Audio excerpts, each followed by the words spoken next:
네, 잠깐 기도하고 강의 시작하겠습니다.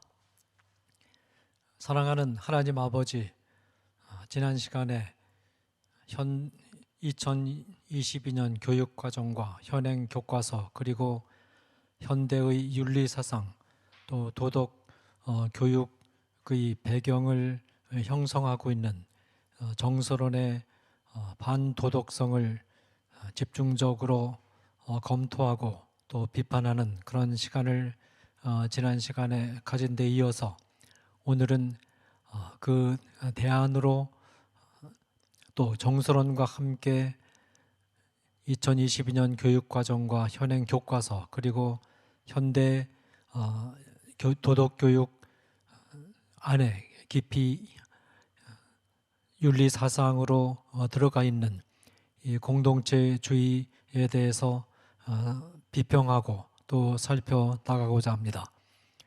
저희가 이 작업을 할 때 저희가 그동안 어려서부터 교회에서 쭉 배워온 하나님의 말씀의 틀과 정신이 생각나게 하시고 또 성령께서 우리를 인도하시는 그 인도하심에 민감하게 주의하면서 이 현대 도덕을 장악하고 있는 또 하나의 이 사상의 틀의 문제점과 이 틀이 지닌 반도덕성을 세밀하게 살펴가는 그런 시간이 될 수 있도록 주께서 도와주시고, 그래서 우리 시청자들이 이 대한민국 초중고등학교 도덕교육의 방향을 어떤 방향으로 설정해 나아가야 하는가, 그리고 현대사회 안에서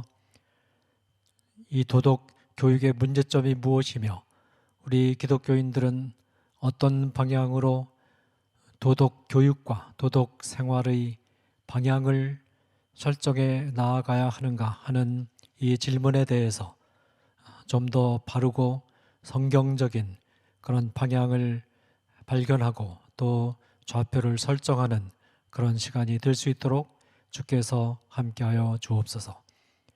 강의 전체를 주께 의탁하오며 예수 그리스도의 이름으로 기도하옵나이다.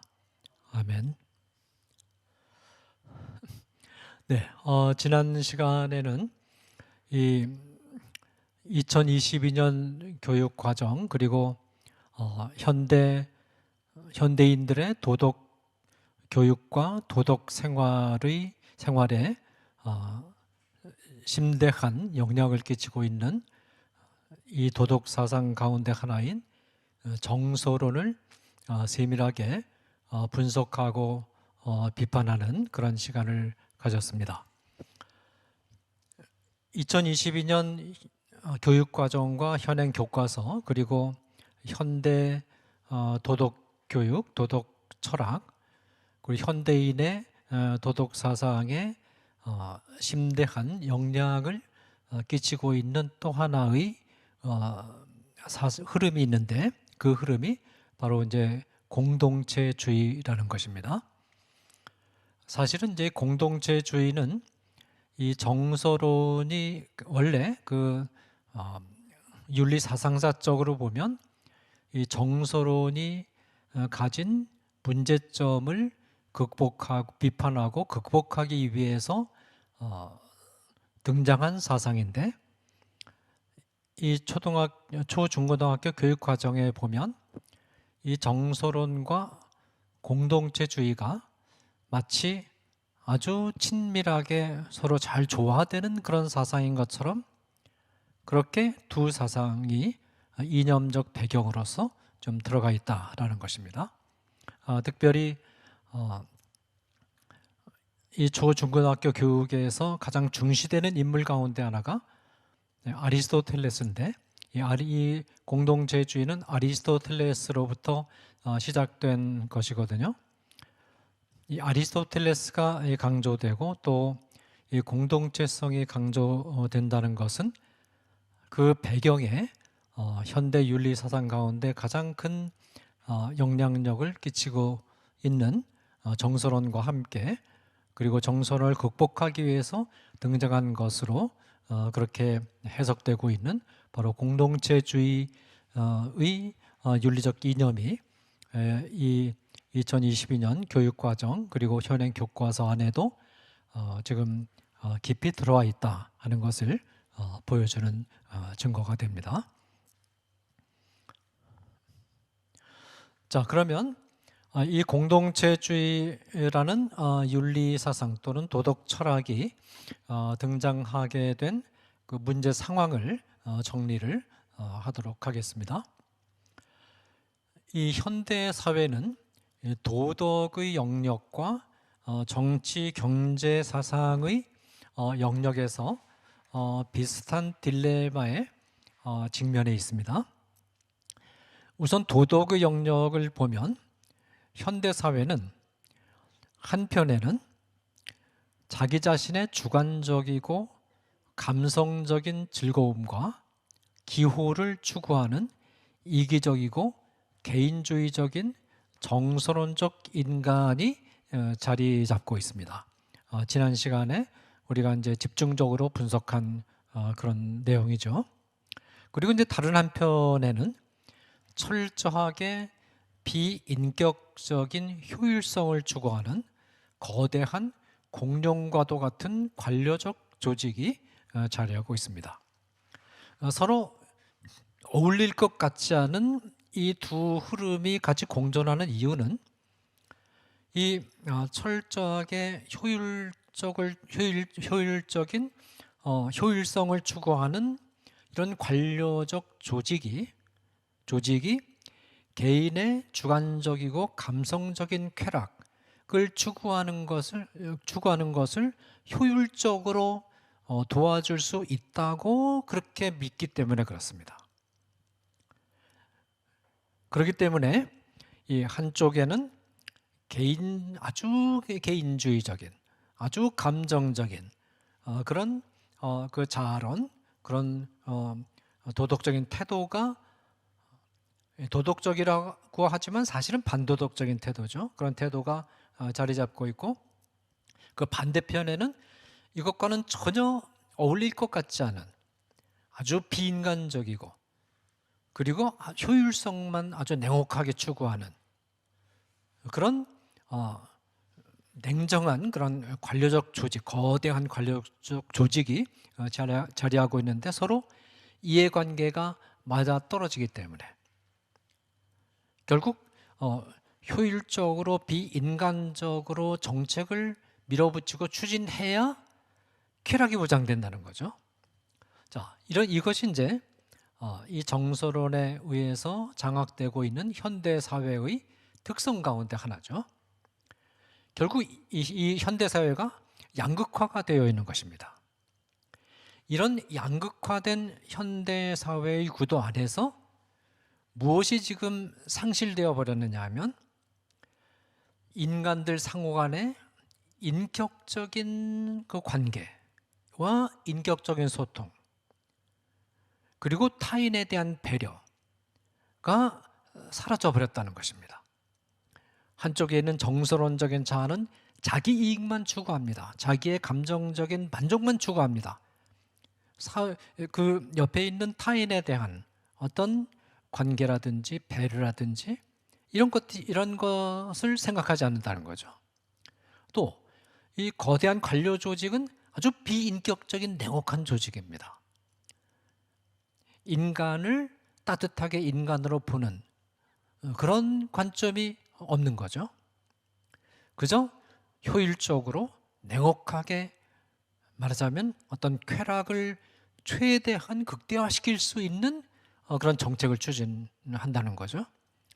이런 양극화된 두 극단 사이에서 참 따뜻한 인간관계, 다른 사람을 배려하는, 타인을 배려하는 따뜻한 진정한 의미에 있어서 이 공동체, 사회적인 관계, 인간관계가 좀 실종되고 있다는 것입니다.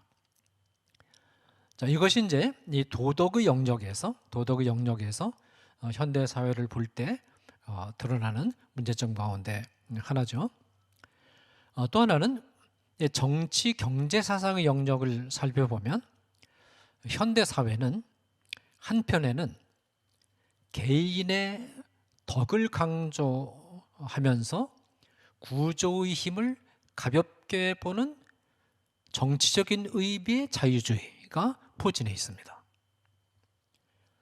이 자유주의는 개인의 정치적 권리를 강조하면서 어떤 사람이 경제적으로 빈곤해졌을 때 그 원인이 뭐냐? 그 원인은 전적으로 개인이 게으르고 또 역량이 부족하기 때문에 경제적으로 가난한 것이다.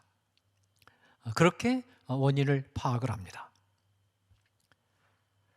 이 자유주의 정치 경제 사상은 개인의 권리를 최대한 보장해 주고 그렇기 때문에 자유롭게 개인적인 부를 추구하는 자유를 보장해 주면 사회 구조는 자연적으로 이상적인 구조로 형성되어 간다라고 주장을 했습니다.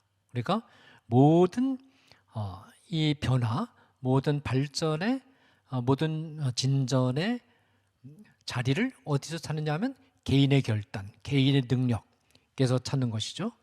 이런 과정에서 구조의 힘, 구조가 갖는 힘에 대해서는 거의 도외시하는 그런 정치적인 의미의, 경제적인 의미의 자유주의적인 전통이 한쪽에 자리 잡고 있습니다.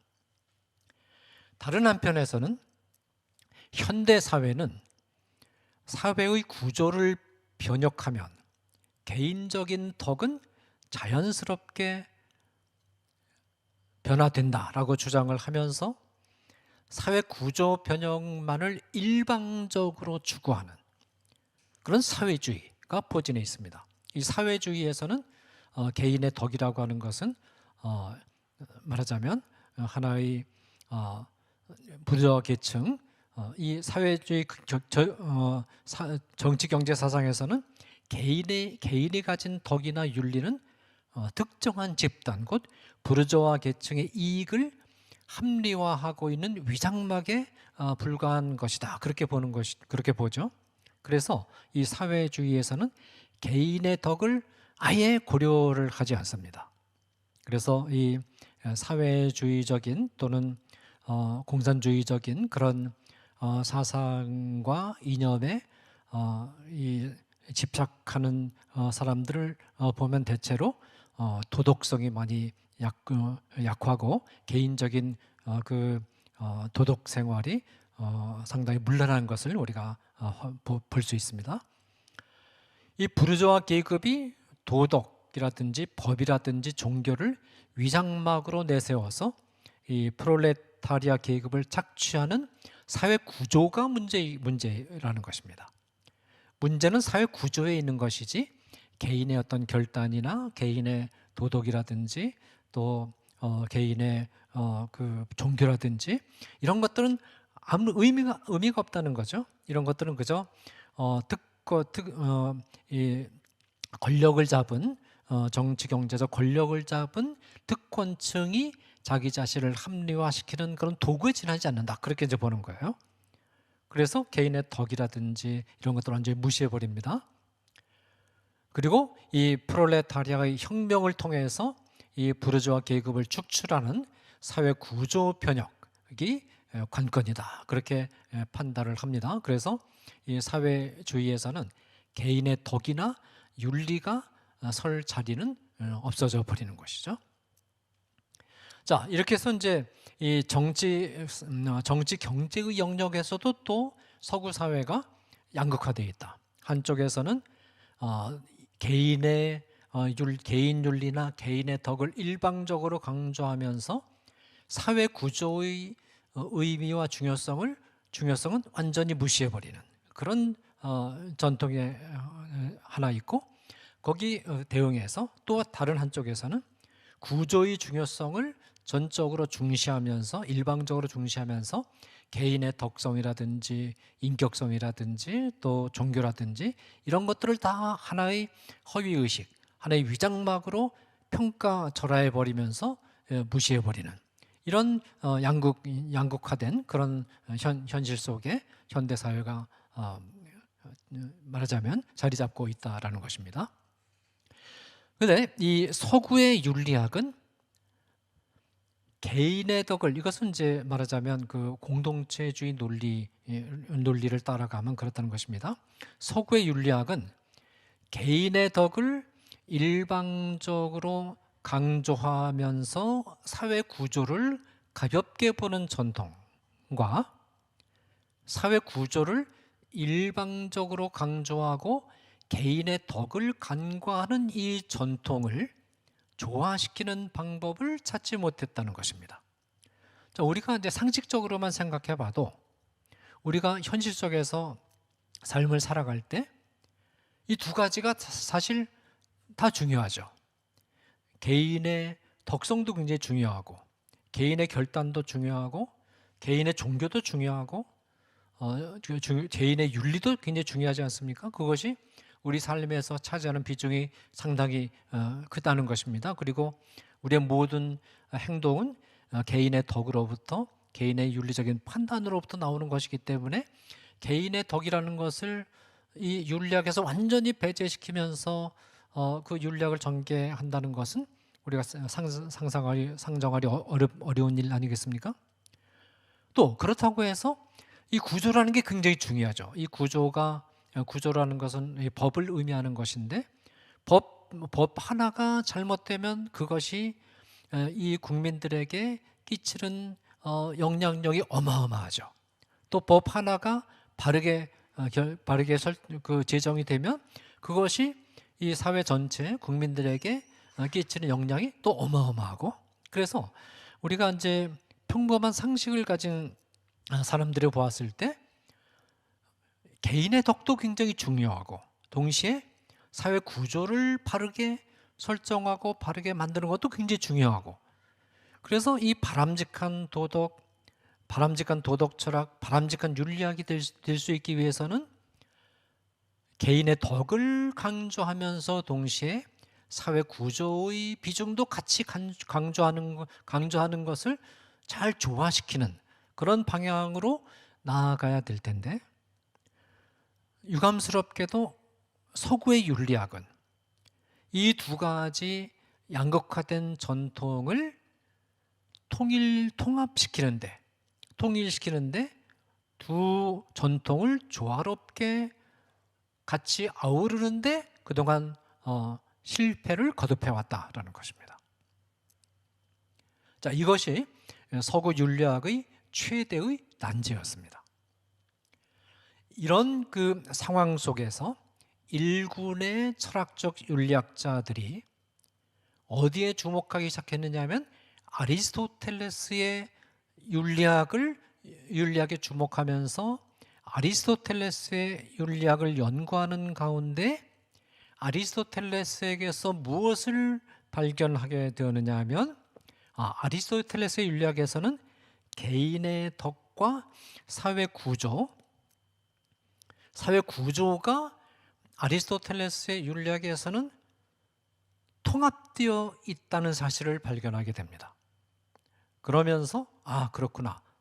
이 현대 사회의 이와 같이 양극화된 이런 현실을 극복하는 하나의 방법론으로서 아리스토텔레스의 윤리학을 좀 더 깊이 연구하고 이 아리스토텔레스의 윤리학으로부터 모델을 찾아낼 수 있겠구나 라고 생각을 하게 됩니다. 그러면서 이 아리스토텔레스의 윤리학으로부터 양극화된 현대 윤리 사상을 극복할 수 있는 그런 대안을 찾아내게 되었는데, 말하자면 이런 시도를 가리켜서, 이런 새로운 흐름을 가리켜서 이 공동체주의 커뮤니타리아니즘이라는 그런 이름으로 이런 노력이, 이런 시도가 요약이 되게 됐습니다.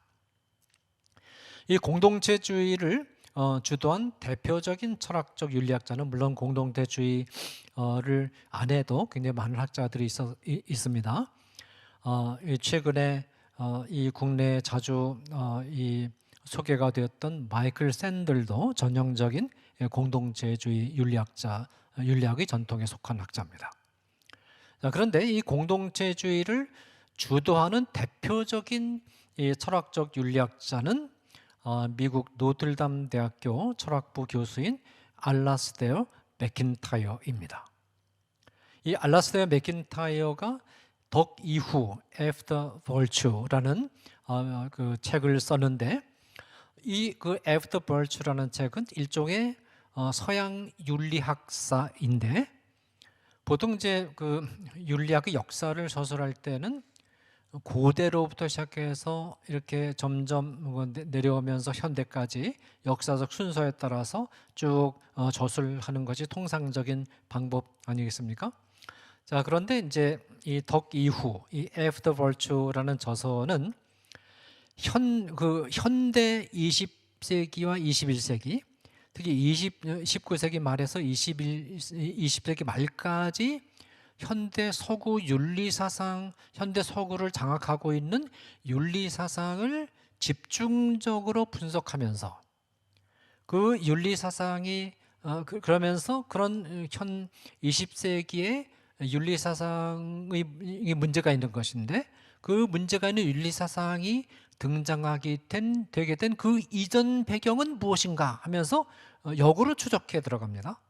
그래서 그 이전에는 계몽주의 윤리사상이 뭐가 문제인가를 분석을 하고, 그 다음에 계몽주의 윤리사상은 그러면 어디서부터 문제가 되었는가 하면서 말하자면 중세시대 쪽으로 거슬러 올라가고, 중세시대의 문제는 또 어디에서 시작된 것인가를 이야기하면서 고대 힐랍 철학으로 거슬러 올라가고, 고대 힐랍 철학에서 특별히 아리스토텔레스에 주목하면서 그 아리스토텔레스 이전에는 윤리적으로 무엇이 문제였는가 해서 고대 힐랍 신화의 시대까지 쭉 역으로 이 서양 윤리학사를 현대로부터 시작해서 고대 그 신화 시대까지 역으로 쭉 추적해 들어가면서 종합적으로 서구 윤리 사상사를 말하자면 검토하고 말하자면 비판한 그런 책이 After Virtue인데,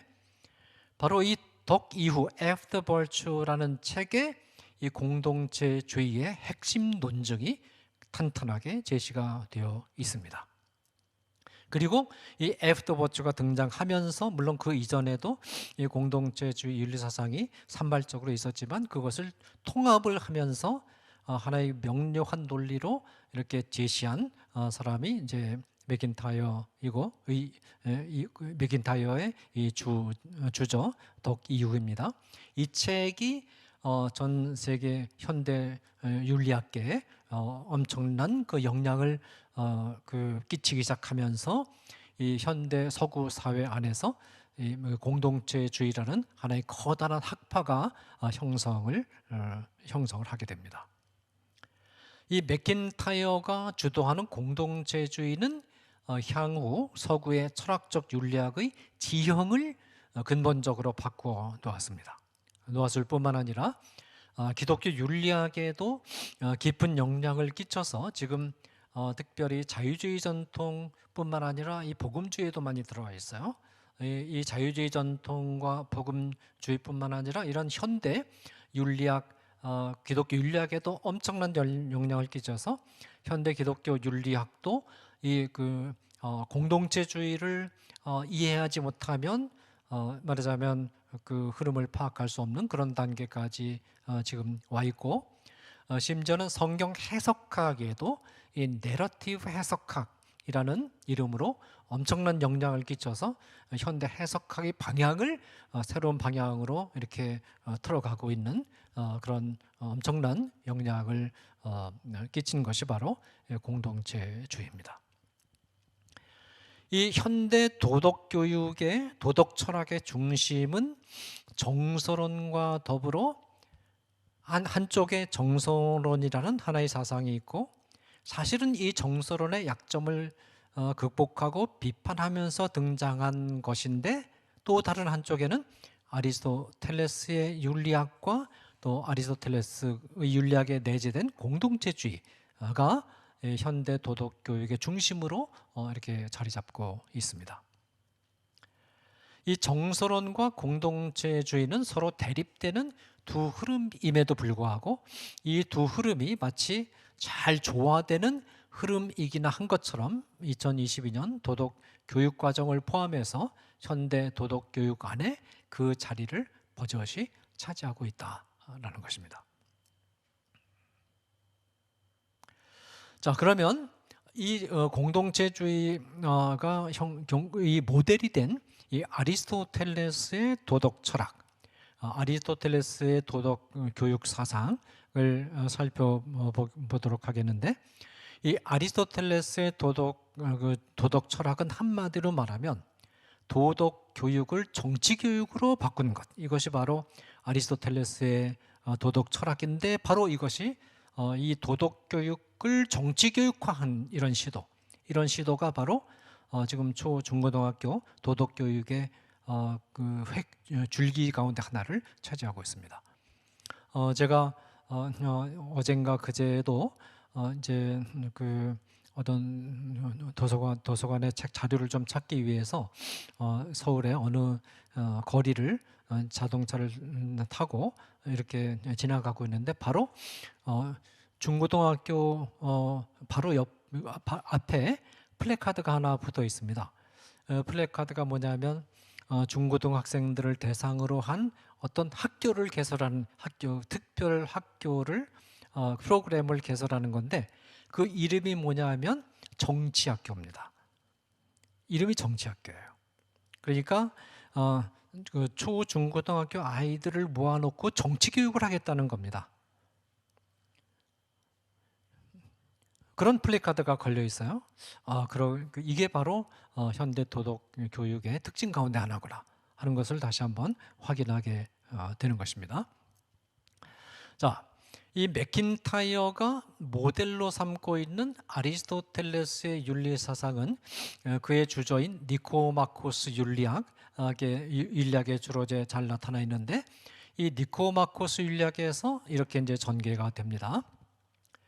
형상이 진료를 초월하여 존재하는 실제라고 보았던 플라톤과는 달리, 이 형상이라는 것은 어떤 이상적인 상태를 가리킵니다. 이상적인 상태를 가리키는 것이고, 이것이 이제 기독교에서 말하는 그 신이나 하나님과는 내용이 많이 다르지만 구태여 연결시킨다면 그 하나님에 해당되는 그런 부분이 바로 형상입니다. 형상인데 그 초월의 세계를 말하는 거죠. 이 형상이 진료라고 하는 것은 이 물질의 세계를 가리키는 겁니다. 물질의 세계.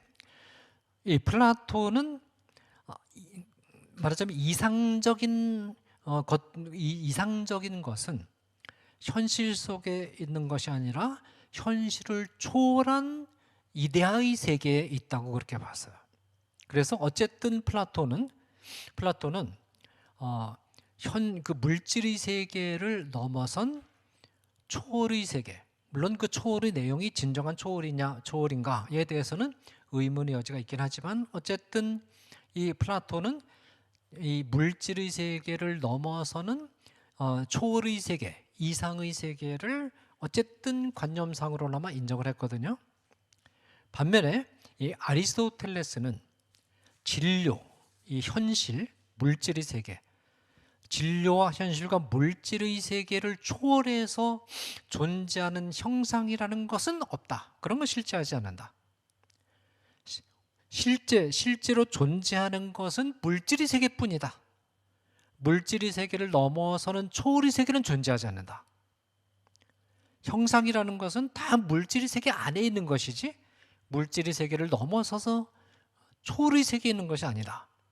그렇게 봤습니다. 그래서 이 플라톤과 아리스토텔레스는 플라톤의 제자이기도 하지만 스승과 정반대의 그런 입장을 보여줬거든요. 향후에 서양 철학의 전통이 바로 플라톤주의적인 관념론과 아리스토텔레스주의적인 뿌리를 둔 경험론으로 쭉 나누어져 가지고 발전해 왔는데 오늘날도 마찬가지입니다. 오늘날도 결국은 서구 사상의 그 줄기를 보면 하나는 플라톤적인 관념론이라는 큰 줄기가 있고 또 하나는 아리스토텔레스의 뿌리를 둔 경험론이라는 하나의 줄기로 대립해서 이렇게 그래서 논쟁을 계속하고 있는 것이 서양 사상이라고 볼 수 있는 것이거든요. 자, 이와 같은 그 아리스토텔레스의 관점에서 보았을 때 인간의 자아는 그가 속한 사회 구조를 초월해서 선언적으로 존재하는 실제가 아니고 인간의 자아라는 게 이 사회가 존재하고 물질의 세계가 존재하기 이전에 그걸 초월해서 존재하는 것이 아니고 인간의 자아라는 것은 사회 구조를 초월해서 선언적으로 존재하는 것이 아니고 그가 속해 있는 사회 구조에 의해서 100% 결정이 된다. 형성이 된다. 그렇게 보았습니다. 사회 구조를 떠나서는 인간의 자아라는 것은 없다는 겁니다. 그러면 아리스토텔레스에게 있어서 인간의 자아를 결정하는 사회 구조는 도시국가입니다. 폴리스, 인구 한 2, 3만 명, 3, 4만 명 정도 되는 자급자족적인 그런 말하자면 닫힌 하나의 그 공동체로서의 도시국가. 그것이 이제 아리스토텔레스에게 있어서는 사회였고 사회 구조였습니다. 그러니까 이 아리스토텔레스에게 있어서는 사회 구조가 절대적입니다. 사회 구조에 의해서 모든 것이 결정이 되고 인간의 정체성, 인간의 자아도 사회 구조 안에서 결정이 되고 사회 구조가를 떠나서는 인간이 자아라는 것도 없어요. 인간이라는 게 존재할 수조차 없다. 그렇게 이제 보는 겁니다. 여기서 벌써 우리가 무엇을 감지하게 됩니까? 이게 그 마르크스주의는 아닌 것 같으면서도 사실은 마르크스주의하고 거의 대동소이한 구조를 갖고 있는 것입니다. 구조에 의해서 구조가 모든 것이고 개인의 덕성이라든지 그런 것은 위장막에 불과하다. 그런 입장과 큰 차이가 없죠.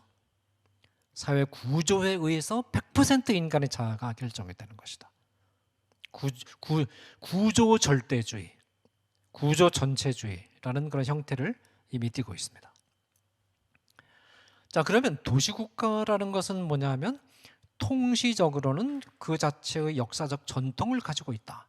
이 통시적이라고 하는 것은 역사를 말합니다. 그러니까 역사를 말하는 것이고 이 역사적 전통을 가지고 있는데 이 역사적 전통은 이 설화를 내러티브라고 합니다. 곧 스토리텔링으로 표현이 됩니다.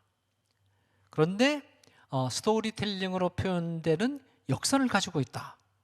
그 고유한 그 도시 국가에만 있는 그 도시 국가만 가지고 있는 고유한 내러티브를 가지고 있다. 역사를 가지고 있다라는 겁니다.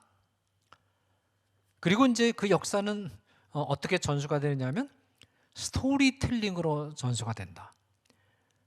과거로부터 쭉 일어났던 것을 사람들은 이야기하기 좋아한다는 겁니다. 옛날 이야기하는 것처럼 여러분들 이제 어릴 때 그 할머니나 할아버지가 그 도깨비 이야기로부터 시작해서 옛날 이야기를 쭉 해주는 것을 재미있게 들은 그런 기억이 있으실지 모르겠습니다. 그런 말하자면 그 내러티브는 스토리텔링을 통해서 전달이 된다. 자, 그런데 여기서 스토리텔링의 내용인 내러티브는 실제로 일어난 사건일 수도 있고 아니면 허구일 수도 있다. 그런데 그것이 실제로 일어난 사건인가 허구인가, 허구는 꾸며낸 이야기라는 거죠. 인간은 중요하지 않다. 예를 들어서 우리 한민족이라는 공동체도 통시적인 관점에서 보면 그 내러티브를 갖고 있는데 그 내러티브가 어디서부터 시작됩니까? 단군 신화로부터 시작이 됩니다. 근데 단군 신화는 사실은 아니죠. 자, 그러면 나중에 이제 나오는 얘기인데 이스라엘 백성들도 나름대로 역사를 가지고 있고 이 공동체주의 맥킨타이어의 관점에 의하면 내러티브를 갖고 있다는 겁니다. 이스라엘 백성들의 내러티브는 성경에 기록되어 있죠. 아담과 하와 사건으로부터 시작해서 출애굽 사건으로 쭉 이어지는. 우리 한민족도 내러티브를 갖고 있어요. 단군 신화로부터 그 유래돼가지고 쭉 이어지는 이 공동체주의에 따르면, 그런데 차이는 어떤 차이겠습니까? 이스라엘 백성들이 가지고 있는 내러티브라고 하는 것은 역사적 사건입니다. 아담과 하와는 역사적 실제 인물이죠. 에덴 동산도 역사적으로 실제로 있었던 인물이고, 그래서 장소이고, 출애굽 사건도 실제로 역사적으로 일어난 사건이고, 이것은 실제로 일어난 역사적 사건입니다. 단군 신화는 꾸며낸 이야기예요, 사실은. 역사적 사실이 아니고. 우리는 이것을 큰 차이가 있다고 보는 것인데, 이 맥킨타이어 공동체주의에 따르면 그것이 꾸며낸 이야기든 역사적으로 실제로 일어난 사건에 관한 스토리든 차이가 없다, 그렇게 보는 겁니다. 자, 어쨌든 네.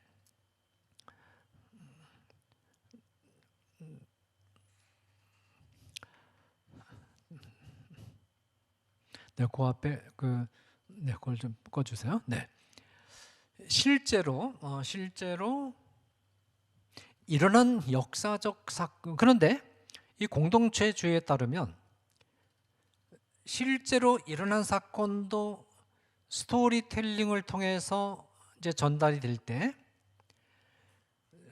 이 스토리텔링을 통해서 전달이 될 때는 역사적 사건 그 자체가 아니라 말하는 자의 의식 안에서 재구성되는 것이기 때문에 이미 실제로 일어난 역사적 사건이 아니고 그 역사적 사건을 근거로 해서 머릿속에서 재구성, 기승연결에 맞춰서 재구성한 사건이기 때문에 그것도 어떻게 보면 하나의 꾸며낸 이야기와 넌픽션과 큰 차이는 없는 것이다, 그렇게 보는 거죠. 자, 이렇게 해서 그 도시국가는, 그 공동체는 그 나름의 고유한 역사, 내러티브를 가지고 있다. 그러니까 그 공동체가 어떤 공동체인가를 알려면 무엇이 필요합니까? 내러티브를 공부하는 것, 내러티브를 아는 것이, 스토리텔링을 통해서 내러티브를 전달받는 것이 필요하다는 거죠. 또한 이 도시국가는 공시적으로는, 수평적으로는, 사회 구조적으로는 정치적 형식, 곧 정치적 통치 구조를 가진 자급자족적인 독립된 국가 형태를 가집니다. 도시국가 아테네가 그랬죠. 자급자족적인 정치적 공동체입니다. 아테네라는 도시국가는 정치 공동체예요. political community입니다. 정치 공동체입니다. 자, 히랍 신화 시대인 호모 사회에서는 친족 공동체, 그걸 하우스홀드라고 하는데, 이 하우스홀드는 동양 사회에서 이제 가문 정도에 해당하는 그런 집단입니다. 이 친족 공동체의 히랍 신화 시대에는 친족 공동체가 일종의 사회 구조였습니다. 그러니까 이 친족 공동체의 내러티브, 설화와 친족 공동체라는 그런 가족적 구조를 떠나서는 개인의 정체성을 말할 수 없다라는 겁니다.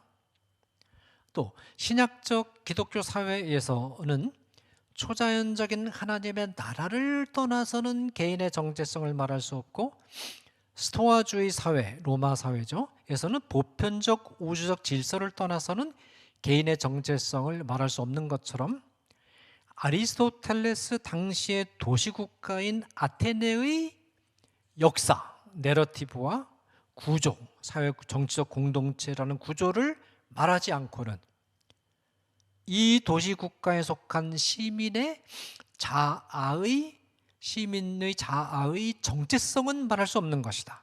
그러니까 이 아테네 시민, 도시국가의 시민은 100% 도시국가의 내러티브에 의해서 정체성이 결정되는 것이고, 이 도시국가라는 정치적 공동체의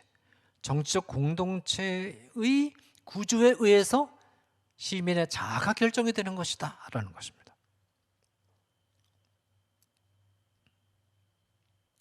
도시국가를 초월한 어떤 자아도 존재하지 않습니다. 도시국가가 없으면 자아도 없는 거예요. 모든 자아는 도시국가 안에서만 존재합니다. 그래서 아리스토텔레스에게 있어서의 자아는 도시국가라는 정치적 공동체 안에서만 성립하는 정치적 자아입니다. 굉장히 중요한 포인트입니다. 아리스토텔레스는 인간을 목적론적 존재로 파악했습니다. 이 말은 무슨 뜻이냐면, 인간은 특정한 목적을 지니고 있고 그 목적을 향해서 나아가는 존재란 뜻이에요. 인간을 목적론적 존재로 파악한, 그러면 아리스토텔레스가 인간을 목적론적 존재로 파악했을 때 그 근거는 뭐냐 하면, 그 근거가 바로 생물학입니다. 아리스토텔레스의 생물학인데, 오늘날 우리가 생각하는 이런 관찰과 실험에 근거해서 전개하는 그런 생물학이 아니고 사변적 생물학입니다. 관찰과 실험을 하려도 고대 히랍 사회에서는 뭐 이렇게 기구가 없었죠. 발견된 기구가 없었기 때문에 하고 싶어도 할 수도 없었습니다. 자, 그러니까 생물학을 하려고 해도 결국은 책상에 앉아서 생각해서 하는 수밖에 없었어요. 이런 생물학을 사변적 생물학이라고 합니다. Speculative Biology. 사변적 생물학이라고 하는 것은 생물체에 대한 이성적 추론을 통해서 생물체의 특성을 파악하는 방법론을 뜻합니다. 그러니까 생물체를 앞에 두고 잘 보면서 이성적으로 생각하는 거예요. 이 생물체는 어떤 이런 특성을 가지고 있겠구나라고 논리적으로 생각해 보는 겁니다. 고대 히랍 사회에서 이런 사변적 생물학이 가능했던 이유는, 오늘날의 기준에서 볼 때 무슨 생물학을 책상에 앉아서 생각해서 하냐, 이 말이 안 되는 것 같죠? 그게 어떻게 가능하냐? 그렇게 생각해가지고 그게 맞는지 틀린지를 어떻게 알 수 있느냐? 그렇게 이제 의문을 가질 수 있는데, 고대 히랍 사회에서 사변적 생물학이 가능할 수 있었던 이유는 이성에 대한 절대적인 신뢰가 있었기 때문입니다. 사실 고대 히랍 철학에서는 이성이 하나님입니다.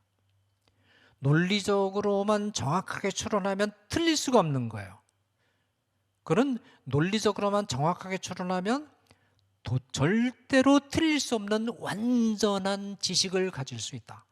그래서 인간의 이성이 사실상 절대자, 하나님의 위치에 올라가 있는 겁니다. 이성을 그렇게 절대적으로 신뢰하고 숭배했기 때문에, 그러니까 이성이 논리적으로 생각한 것은 그것이 철학이든 윤리학이든 신학이든 생물학이든 천문학이든 동물학이든 다 맞는 겁니다. 관찰 교실을 안 해도 상관없어요. 이성이 이건 생각해가지고 이럴 것이다 라고 엄격하게 논리적 추론에 따라서만 생각하면 그건 그냥 다 맞는 거예요. 그게 전적으로 진리입니다. 이처럼 이 히랍 철학에 있어서는 인간의 이성은 오류가 있을 수 없는 절대적인 지식을 터득하는 인식의 주체라고 보았기 때문에 사변적 생물학이 가능했던 겁니다. 생물학도 이성적으로 바르게 추론하기만 하면 틀릴 수가 없다, 그렇게 본 겁니다. 자, 그런데 아리스토텔레스의 사변적 생물학은 어떻게 생각했냐면, 자, 그런데 이게 그냥 엉터리만은 아니고, 철학자들이 이렇게 엉터리 무책임하게 생각을 하겠습니까? 이 생각을 잘 보면 상당히 일리가 있는 부분이 있어요. 그리고 이 아리스토텔레스가 굉장히 통찰력 있게 성찰했다 하는 부분을 우리가 발견할 수 있습니다. 예를 들어서 이제 도토리를 보고 어떻게 생각했냐면, 도토리가 땅에 심으면 점점 자라가지고 도토리 그 모양이 있을 도토리만 봐가지고는 도토리가 다 자라서 커다란 그 줄기와 나뭇잎이 쫙 펼쳐진 그런 나무하고는 너무 모양이 다르지 않습니까? 그게 도대체 그런 모양이 어디서 나오냐? 자, 이 도토리란 조그만 밤돌 같은 작은 모양도 뭐 별로 그 특징도 없는 걸 하나 심었는데, 그게 시간이 지나니까 그 모양만 보고는 전혀 상상할 수 없는 도토리 나무라는 엄청난 그런 성체가 자라나죠. 아리스토텔레스는 생각을 한 겁니다. 어떻게 이게 가능할까? 그러면서 그 성체가 이 나무가 자라는 모습을 역으로 추적을 쭉 해 들어가면 점점 줄어들죠. 점점 작아지는데, 아주 작은 그 도토리 나무 안에도 성체가 됐을 때의 도토리 모습이 그대로 상당 부분 그대로 다 축약된 형태가 있단 말이에요. 그래서 어떻게 생각했냐면, 도토리 안에 성체가 된 도토리의 성체의 모습이 도토리 안에 축약된 형태로 도토리 안에 들어있다, 그렇게 봤습니다. 도토리가 다 자라서 성체가 된 그런 모습이 미니에이처로, 그죠? 덴마크나 이런 데 가면 큰 도시를 레고를 가지고 아주 그 축약해가지고 도시 모양 그대로 본따서 이렇게 만들어 놓은 레고의 나라가 있거든요.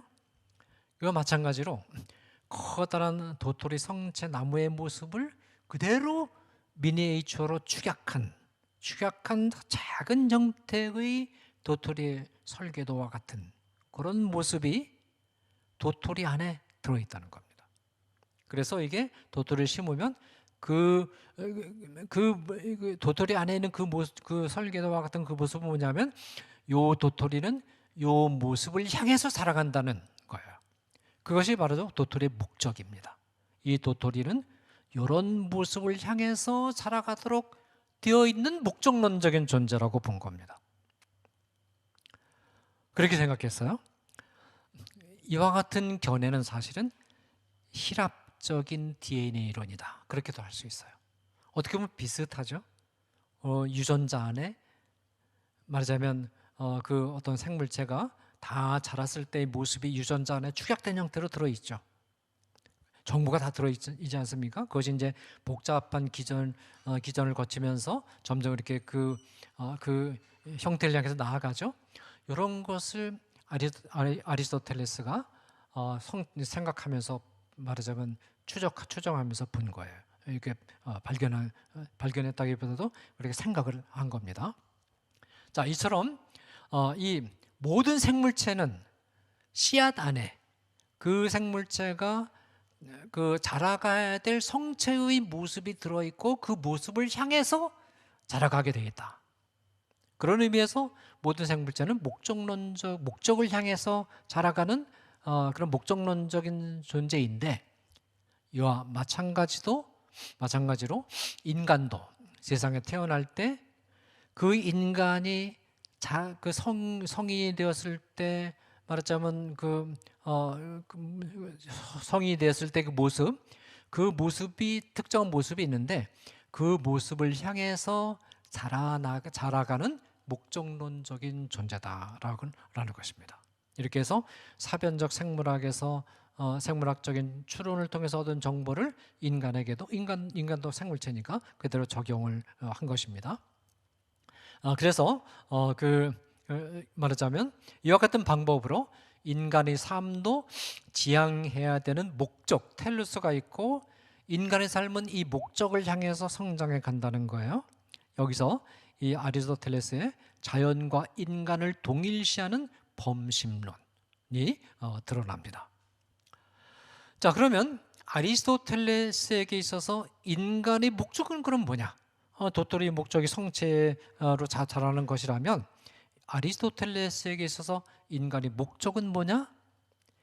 인간의 목적은 선한 사람이 되는 것이다. 말이 되죠? 인간의 목적은 악인이 되는 것이 아니고 착한 사람, 선한 사람이 되는 것이다. 그러면 선한 사람이 된다는 것은 무엇을 뜻하느냐? 그것은 도시국가의 선한 시민이 되는 것을 뜻한다. 그렇게 말합니다. 다시 뭐가 등장합니까? 도시국가가 등장합니다. 도시를 벗어날 수 없는 거예요. 정치적 공동체인 도시국가를 벗어날 수 없습니다. 선한 사람이 된다는 것은 도시국가의 선한 시민이 되는 것이다. 그러면 도시국가의 선한 시민이 된다는 것은 무엇을 의미하느냐? 도시국가에서 선한 사람이 된다는 것은 도시국가가 부과하는 역할을 충실하게 수행하는 것을 의미한다. 자기의 역할이 아니에요. 자기 역할은 없어요. 도시국가가 부과하는, 국가가 부과하는 의무를 충실하게 수행하는 것, 공동체가 부과하는 의무를 충실하게 수행하는 것, 그것이 바로 선이다. 그렇게 보는 겁니다. 자, 왜 이런 논리가 나올 수밖에 없느냐? 아리스토텔레스는 초월의 세계의 실제를 인정하지 않았죠. 그러니까 이 초월의 세계의 실제를 인정하지 않는 아리스토텔레스는 그의 윤리학에서 보편적인 도덕 규범에 대해서 거의 말을 하지 않습니다. 여러분, 초월의 세계를 인정하지 않으면 보편적 도덕 규범을 말할 수 없어요. 말할 수 있는 것은 내가 속한 공동체만, 내가 속한 정책 공동체 정도만 얘기할 수 있을 뿐입니다. 그래서 아리스토텔레스의 윤리학에는 규범이 거의 나타나지 않습니다. 여러분, 이것과 지금 초, 중, 고등학교 교육과정에는 규범을 얘기하잖아요. 부모와 자식 간의 관계가 이러이러해야 된다, 그런 얘기 없습니다. 규범에 대해서는 일체 얘기하지 않고 규범은 알아서 스스로 자율적으로 찾아가는 것이다, 그렇게만 얘기하지 규범이 없어요. 기준이 없습니다. 일체 없어요. 스스로 알아서 찾아가도록 네가 알아서 찾아가라, 그렇게만 얘기합니다. 이런 역량이 바로 정선원의 역량도 있지만 아리스토텔레스의 역량도 있어요. 그러니까 아리스토텔레스는 정선원에 나쁜 것만 지금 다 들어온 겁니다. 이게 자기 입맛에 맞는 것만 받아들인 거예요. 그러면 도시국가, 그러니까 한마디로 말하면 아리스토텔레스는 도덕이라고 얘기하고 윤리라고 얘기하지만 윤리적 규범이 없어요. 도덕적 규범이 없습니다. 아리스토텔레스의 윤리학에서는. 이상하죠? 도덕을 얘기하지만 도덕 규범이 없는 거예요. 얘기를 하지 않는 겁니다. 그럴 수밖에 없어요. 왜냐하면 초월의 세계를 인정하지 않으니까. 그러면 도시국가가 시민들에게 요구하는 것은 무엇이냐? 그것은 도시국가가 국가 운영을 위해서 제정한 실정법적인 규정들. 그러니까 도덕규범은 없고 뭐만 있느냐? 실정법만 있는 거예요. 법적인 요구만 있는, 교통신호 같은 것만 있는 겁니다. 이 규정들은 도시국가가 추구하는 공동의 정치적 선을 이룩하는 것을 돕기 위해서 제정된 것들입니다. 정치적 공동체인 도시국가를 효율적으로 잘 운영하기 위해서 필요한 그런 법 규정들이에요. 그거밖에 없어요. 법 규정들을 넘어서서 보편적인 양심에 호소하는, 인간의 개인적인 자유에 호소하는, 의지에 호소하는 보편적인 도덕 규범이라는 것은 아리스토텔레스에게 있어서는 없고, 그런 말하자면 도덕 규범처럼 하는 목록이 있긴 하지만 내용을 들여다보면 전부 도시국가가 부과하는 실정법적인 그런 내용들, 정치적인 덕목들이에요. 이 규정들을 준수하면 선이고, 도시국가가 부과한 도시국가 자체의 원활한 운영을 위해서 만들어낸 여러 가지 규정들을 잘 지키면 선한 사람이고, 이 규정들을 범하면 악한 사람이 되는 겁니다. 도시국가에 대한 비판은 있을 수가 없어요. 결국 아리스토텔레스에게 있어서는 보편적 도덕이라는 것은 존재하지 않습니다. 보편적인 도덕적 인간이라는 것도 존재하지 않고 보편적 도덕 교육이라는 것도 존재하지 않아요. 아리스토텔레스에게 있어서 보편적 도덕은 도시국가의 정치학으로 환원되며 도덕이 정치학으로 환원되는 겁니다. 도덕교육이 정치교육으로 환원될 수밖에 없어요. 이 아리스토텔레스의 교육학에서는, 도덕교육에서는 도덕적인 인간은 도시국가의 정치적 공동선에 참여하는 정치적 인간이며 도덕교육은 정치교육으로 환원이 됩니다. 아리스토텔레스의 도덕을 중시하는 교육과정의 교육이 정치교육화하는 것도 우연이 아닙니다. 지금 우리 초중고등학교 아이들의 도덕교육은 정치적인 색깔이 강한 교육이에요. 부모와 자녀와의 관계도 시민사회에서 적용되는 인권관계, 정치적 관계로 전부 해석을 해요. 그래서 말하자면 부모와 자녀와의 관계도 민주시민교육, 민주적 관계가 돼야 된다. 이건 정치교육이에요. 부모와 자녀와의 관계는 정치적인 관계가 아니죠. 부모와 자녀와의 관계는 후원적인 관계입니다. 부모는 자녀를 돌보고 자녀는 부모에 순종하는 그런 관계지, 부모와 자녀와의 사이에서도 정치적 이해관계를 계산해야 됩니까? 그런데 부모와 자녀와의 관계도 민주적인 관계로 훈련을 시키겠다는 거예요. 정치교육하겠다는 거죠. 선생과 학생들과의 관계도 민주적인 관계로 환원시키겠다는 겁니다. 학교에서 선생과 학생과의 관계는 정치적인 민주적 관계가 아니에요. 선생님은 후원적인 입장에서 선생님은 학생들을 가르치고 학생들은 선생님에게 순종하고 그래야 되는 관계죠. 그리고 선생님 학생들을 보호하고 학생들은 선생님의 보호를 받고 말을 안 들으면 좀 두드려 맞기도 하고 두드려 맞는다고 해서 우리의 인권을 말하자면 어겼다 그래가지고 고발하고 이거는 선생과 학생과의 관계를 정치적인 관계로 환원시켜버리는 거예요.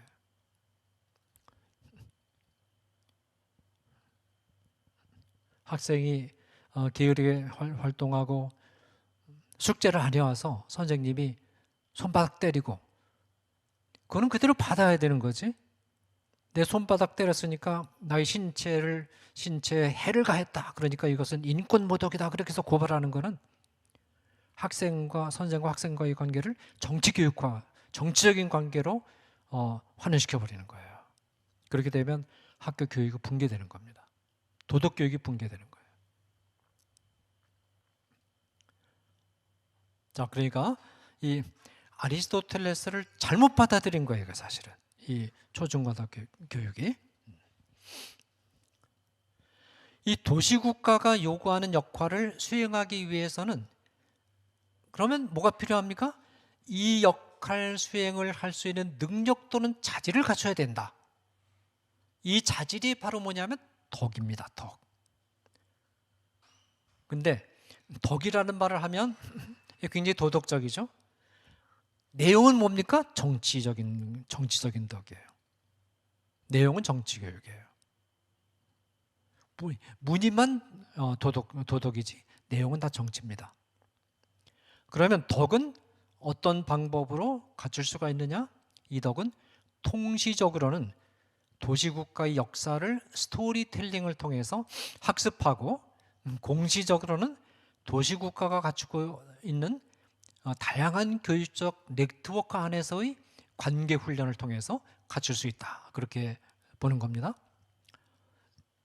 제가 어느 방송에서 김누리 교수가 인터뷰하는 첫 장면을 이렇게 봤는데 성교육에 대해서 김누리 교수가 얘기를 하면서 처음에 바로 하는 말이 뭐냐면 성교육은 아이들이 뭐 성기 구조라든지 뭐 성의 의미 그런 것들을 개인적인 성적인 그런 것들을 가르쳐 주는 그런 교육이 아니고 이거는 정치 교육이다. 그렇게 얘기를 해요. 그래서 성교육을 정치 교육화시키겠다는 의도를 명확하게 드러내는 것인데 바로 이게 같은 맥락이 있는 것입니다. 물론 우리가 초, 중고등학교 아이들에게 정치란 무엇인가를 가르쳐 줘야 되지만 그러나 초, 중고등학교 교육 전체를 정치 교육화하는 것은 이것은 굉장히 위험하고 잘못된 것이고 이것은 학교 교육을 붕괴시키는 것입니다. 그리고 실제로 이렇게 붕괴되어 가고 있잖아요. 지금 아이들이 선생님 말로 안 들어요. 선생님이 혼을 내면 겸손하게 받아야 됩니다. 그걸 어디다가 고발하면 안 되는 거예요. 겸손하게 받고 고쳐야 되는 거예요. 근데 선생님이 조금이라도 체벌을 가하거나 조금이라도 아이에게 기분 나쁜 일을 하면 다 고발당하면 어떻게 선생님이 아이들을 가르칩니까? 선생님이 이걸 포기하라는 얘기죠. 자, 그러면 이 덕은 도시국가의 역사를 스토리텔링을 통해서 학습하고 공시적으로는 도시국가가 갖추고 다양한 교육적 네트워크 안에서의 관계 훈련을 통해서 갖출 수 있습니다. 그러면 도시국가 아테네 시민들이 갖춰야 될 주덕은 뭐냐? 아리스토텔레스에 따르면 우정, 프렌드십이 주덕입니다. 주요한 덕, 카디널 버추, 주덕입니다. 자, 그런데 우정하게 되니까 이거 굉장히 말하자면 개인적인 관계, 친구 관계 그런 걸 생각하게 되잖아요. 그리고 따뜻한 그런 걸 생각하게 되는데 아닙니다. 그게 아리스토텔레스가 말하는 우정은 현대 사회에서 말하는 우정이라고 하는 것은 개인 간의 정서적인 관계를 본질로 하면서 개인으로서의 상대방에 대한 애정이 어펙션이 핵심 내용을 구성하지 않습니까? 그러나 아리스토텔레스가 말하는 우정에서는 이런 정서적인 요소는 뒤로 밀려나고 사회적이고 정치적인 관계가 전면에 부각이 됩니다. 우정이라고 하는 것은 선에 대한 공동의 충성과 공동의 추구의 관점이다. 관점에서 정의됩니다. 우리가 생각하는 것과 다르죠. 이런 게 지금 초, 중고등학교 아이들에게 들어가 있는 거예요. 지금 우정이라고 하는 것은 선에 대한 공유된 관심에서 파생된 것으로서 정치적 공동체로서의 도시국가가 공통적으로 추구하는 것. 그럼 도시국가가 공동적으로 추구하는 것은 결국은 권력 엘리트들이 공동선이라는 것은 현실 속에서는 권력 엘리트들에 의해서 조작이 되는 거예요. 선에 대한 공유된 인식과 추구를 통해서 도시 공동생활을 창출하고 유지하는 공동계획 곧 정치적 공동체에 참여하는 개인의 자질을 뜻합니다. 의미가 완전히 다르죠. 우리가 생각하는 우정과. 정치적 공동체에 기여하지 못하면 우정이 아니에요. 그거는. 우정은 조화로운 공동체를 공동생활을 가능하게 하는 자질이기 때문에 그렇기 때문에 이 정치적 공동체와 공동체의 입장과 어긋나고 정치적 공동체에서 갈등을 일으키는 이런 것을 유발하는 토론은 철저하게 배제가 됩니다. 예를 들어서 초중고등학교에서 동성애가 정당한 행동이냐 정당한 관행이냐 토론 못하게 합니다. 토론하지 말라는 거예요. 토론하려고 하면 다 쫓아버립니다. 퇴학시켜버리고 동성애에 대해서 어떤 다른 어떤 이론을 가르치면 그냥 그 교사도 해고시켜버리고 토론을 막아버립니다. 이 점에 있어서 직전 호모 사회가 갈등과 투쟁에서 이기는 자질인 용기를 주덕으로 삼았던 것과는 상당히 대조가 됩니다. 따라서 아리스토텔레스의 윤리학에서 사회 구조의 전체주의적 요구와 개인의 덕은 완전히 통합이 됩니다. 자, 그러니까 아까 처음에 시작을 할 때 서구 윤리학의 문제가 무엇이었습니까? 개인의 덕과 개인의 덕의 자유주의 전통에서 말하는 강조하는 개인의 덕과 이 사회주의에서 말하는 구조에 대한 관심이 서로 따로따로 놀았죠. 항상 이 두 개가 연결되어야 되는데, 그런데 아리스토텔레스에 있어서는 덕을 굉장히 강조하면서도 동시에 구도만 보면 사회 구조도 철저하게 강조하는 그런 구도죠. 여기에 이거구나. 이게 이 아리스토텔레스의 공동체주의에 의해서 개인의 덕을 철저하게 강조하면서도 사회 구조도 동시에 강조하는 이런 강조하면서 서구 윤리학이 그동안 제대로 해결하지 못했던 문제를 이제 해결할 수 있겠구나, 그런 생각을 하게 되는 거예요. 그래서 공동체주의가 각광을 받는 겁니다. 근데 여러분 잘 보면 실질적으로는 덕이, 그러면 정말 고유한 의미에 있어서 개인의 덕과 개인의 덕이 개인 덕도 살아나고 사회 구조도 살아나는 방향으로 두 가지가 통합된 게 아니고, 그거는 어떤 의미에서 하나님을 전제하지 않으면 불가능합니다. 실질적으로 덕을 강조한다고 하지만 덕의 내용은 사회 구조에서 다 먹혀버렸어요.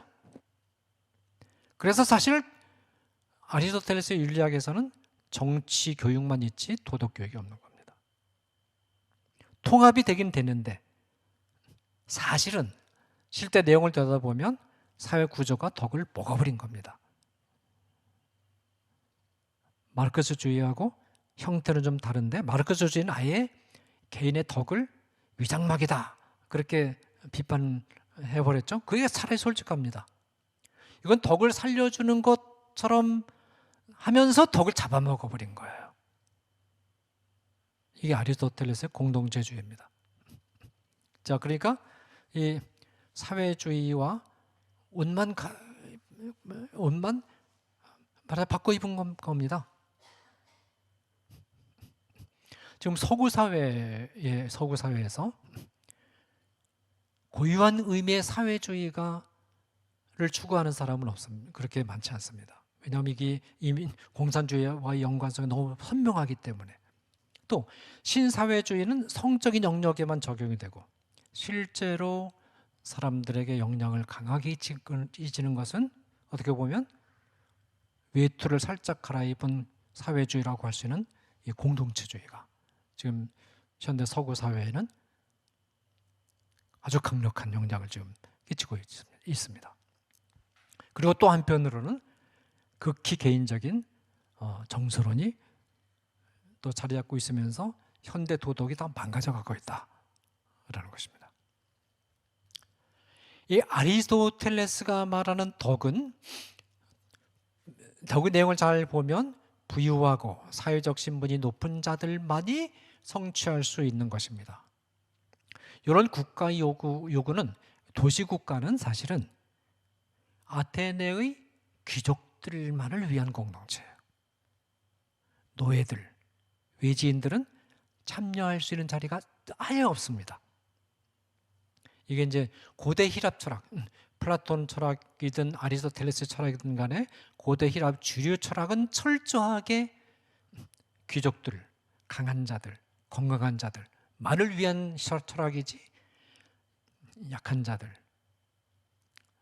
뱃속의 태아, 그다음에 노인들, 노예들, 이런 자들을 위한 배려는 0%입니다.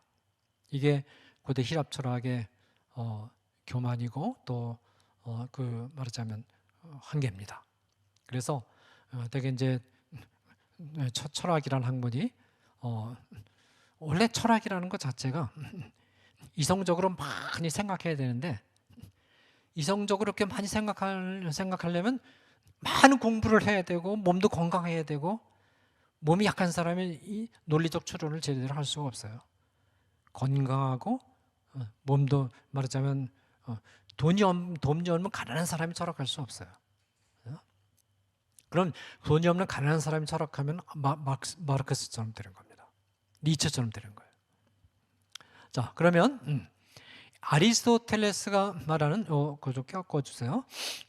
덕은 부유하고 사회적 신분이 높은 자들만이 성취할 수 있는 것으로서 비헬라인, 야만인, 노예는 완전히 배제되었습니다. 상인과 기술공은 노예는 아니지만 하층 계급이었고 우리나라 이조시대하고 비슷하죠. 탁월한 기술과 손노동은 덕목에서 빠져 있었습니다.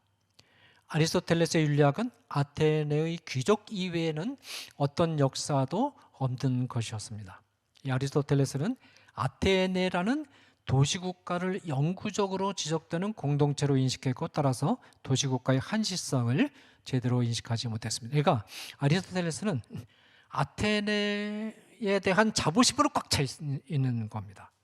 아테네는 세계의 중심이고 아테네는 세계 모든 학문의 최고봉이고 그러기 때문에 이 모든 그 인간의 이성, 신과 같은 존재, 절대적으로 틀릴 수 없는 이성을 추구하는 아테네의 철학과 아테네라는 도시 공동체는 영원하다 그렇게 생각을 한 거예요. 아테네가 멸망한다, 아테네가 언젠가 조금 지나면 없어져 버린다라는 생각은 못한 거예요. 이게 이제 아리스토텔레스 철학의 한계가 여기 있는 거죠. 네. 자, 지금까지 말씀드린 것이 이 공동체주의의 모델로서의 아리스토텔레스의 도덕 철학입니다. 자, 그러면 이 맥인타이어가 이제 어떻게 아리스토텔레스의 도덕 철학을 근거로 이제 공동체주의를 형성했는지를 살펴보겠습니다. 맥인타이어는 아리스토텔레스의 윤리학에 나타난 덕의 윤리를 사실상 그대로 가져와서 이른바 공동체주의 윤리 사상을 수립하려고 했습니다. 맥인타이어에 따르면 보편적인 충성을 요구하는 어떤 단일하고 중심적이고 핵심적인 덕이라는 것은 존재하지 않습니다. 그죠? 아리스토텔레스에게 있어서 덕은 도시 공동체 안에서만, 도시국가라는 정치 공동체 안에서만 통용되는 겁니다. 그러니까 그 도시국가를 벗어나면 그 덕은 통용되지 않는 거예요. 요게 이제 여기 따라서 여기에 그 초점 이 점을 중시하면서 맥인타이어는, 그런데 세상에는 공동체가 굉장히 많죠. 공동체가 한두 개가 아니죠. 각 시대마다 또 공동체가 다 다릅니다. 너무 이 공동체가 많은데 또 공동체마다 덕의 의미가 다 다를 수밖에 없어요. 이것은 무슨 뜻입니까? 모든 공동체를 다 초월하는 단일하고 중심적이고 핵심적인 보편적 덕이라는 것은 없다라는 겁니다. 철저하게 도덕적 상대주의로 빠지는 겁니다. 정서로는 자기 자신의 주관적인 감정이 전부다. 그러니까 이건 완전히 그 도덕적 상대주의가 너무 분명하죠. 이 정서론이 너무 개인주의적이다. 좀 사회적인 관계를 회복하자. 좀 더 여러 사람이 동의할 수 있는 그런 도덕을 만들자. 그래서 공동체주의가 등장한 건데, 이 맥인타이어는 작은 공동체의 차원까지는 확대시켰는데 그 공동체가 또 너무 많고 시대마다 다르니까, 그러니까 결국 맥인타이어의 덕의 이론도 보편적인 도덕을 말할 수 없고 공동체 차원의 상대주의, 도덕적 상대주의에 빠지고 마는 것입니다. 덕이라고 하는 관념은 1차적으로 한 개인의 특정한 도덕적 전통의 지평 안에서 이해되어야 된다는 겁니다.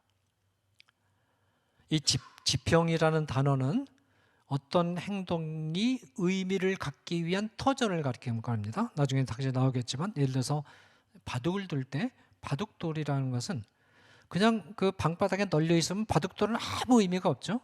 근데 바둑판 위에 딱 들어가면 바둑돌이 엄청난 의미를 가집니다.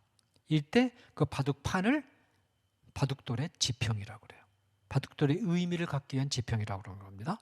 바둑돌은 바둑판 안에서 의미를 갖는 거예요.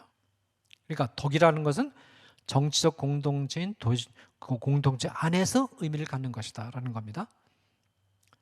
한 개인의 도덕적 전통은 다시 그의 설화적 질서, 설화적 질서가 뭔지 이제 이해되시겠죠?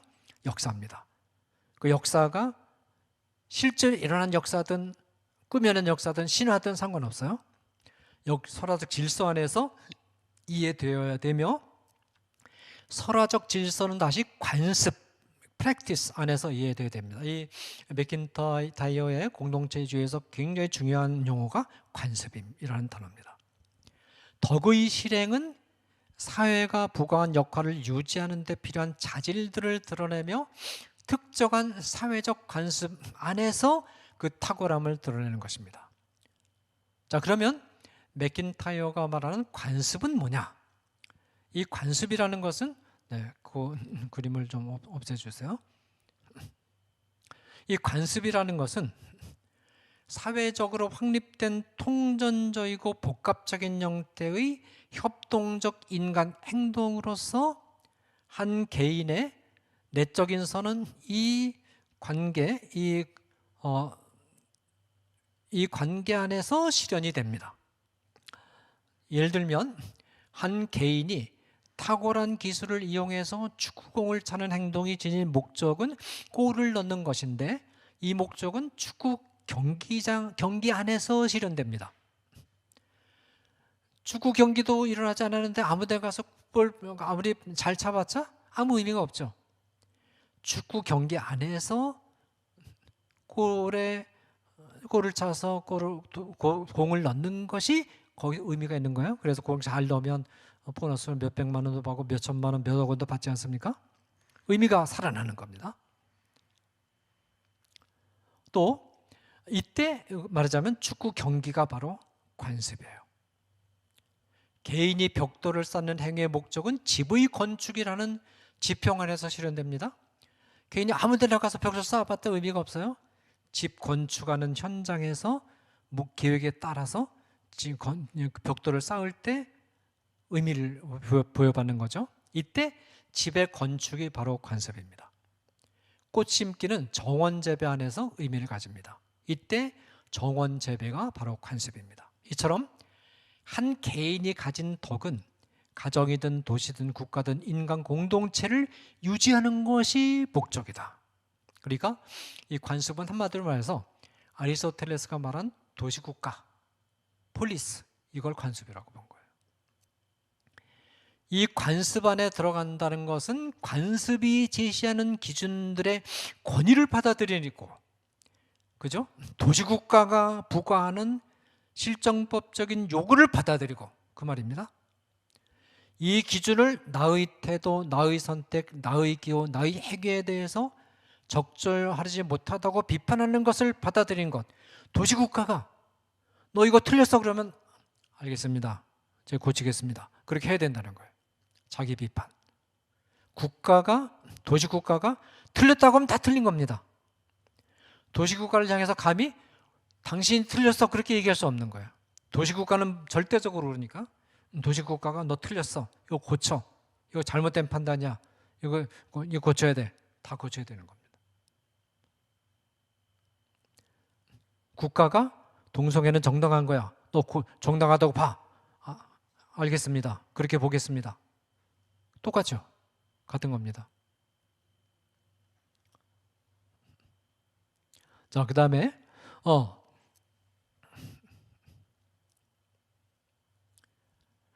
곧 나 자신의 태도, 선택, 기호를 관습의 기준에 종속시키는 것을 의미합니다. 여기서 모든 주관적이고 정서론적인 판단은 철저하게 배제가 됩니다. 예를 들어서 야구에 입문할 때 이미 야구 안에 들어와서 활동하고 있는 다른 사람들이 나보다 더 잘한다는 것과 이들이 지적해주는 교정을 받아들여야 하는 것과 같습니다.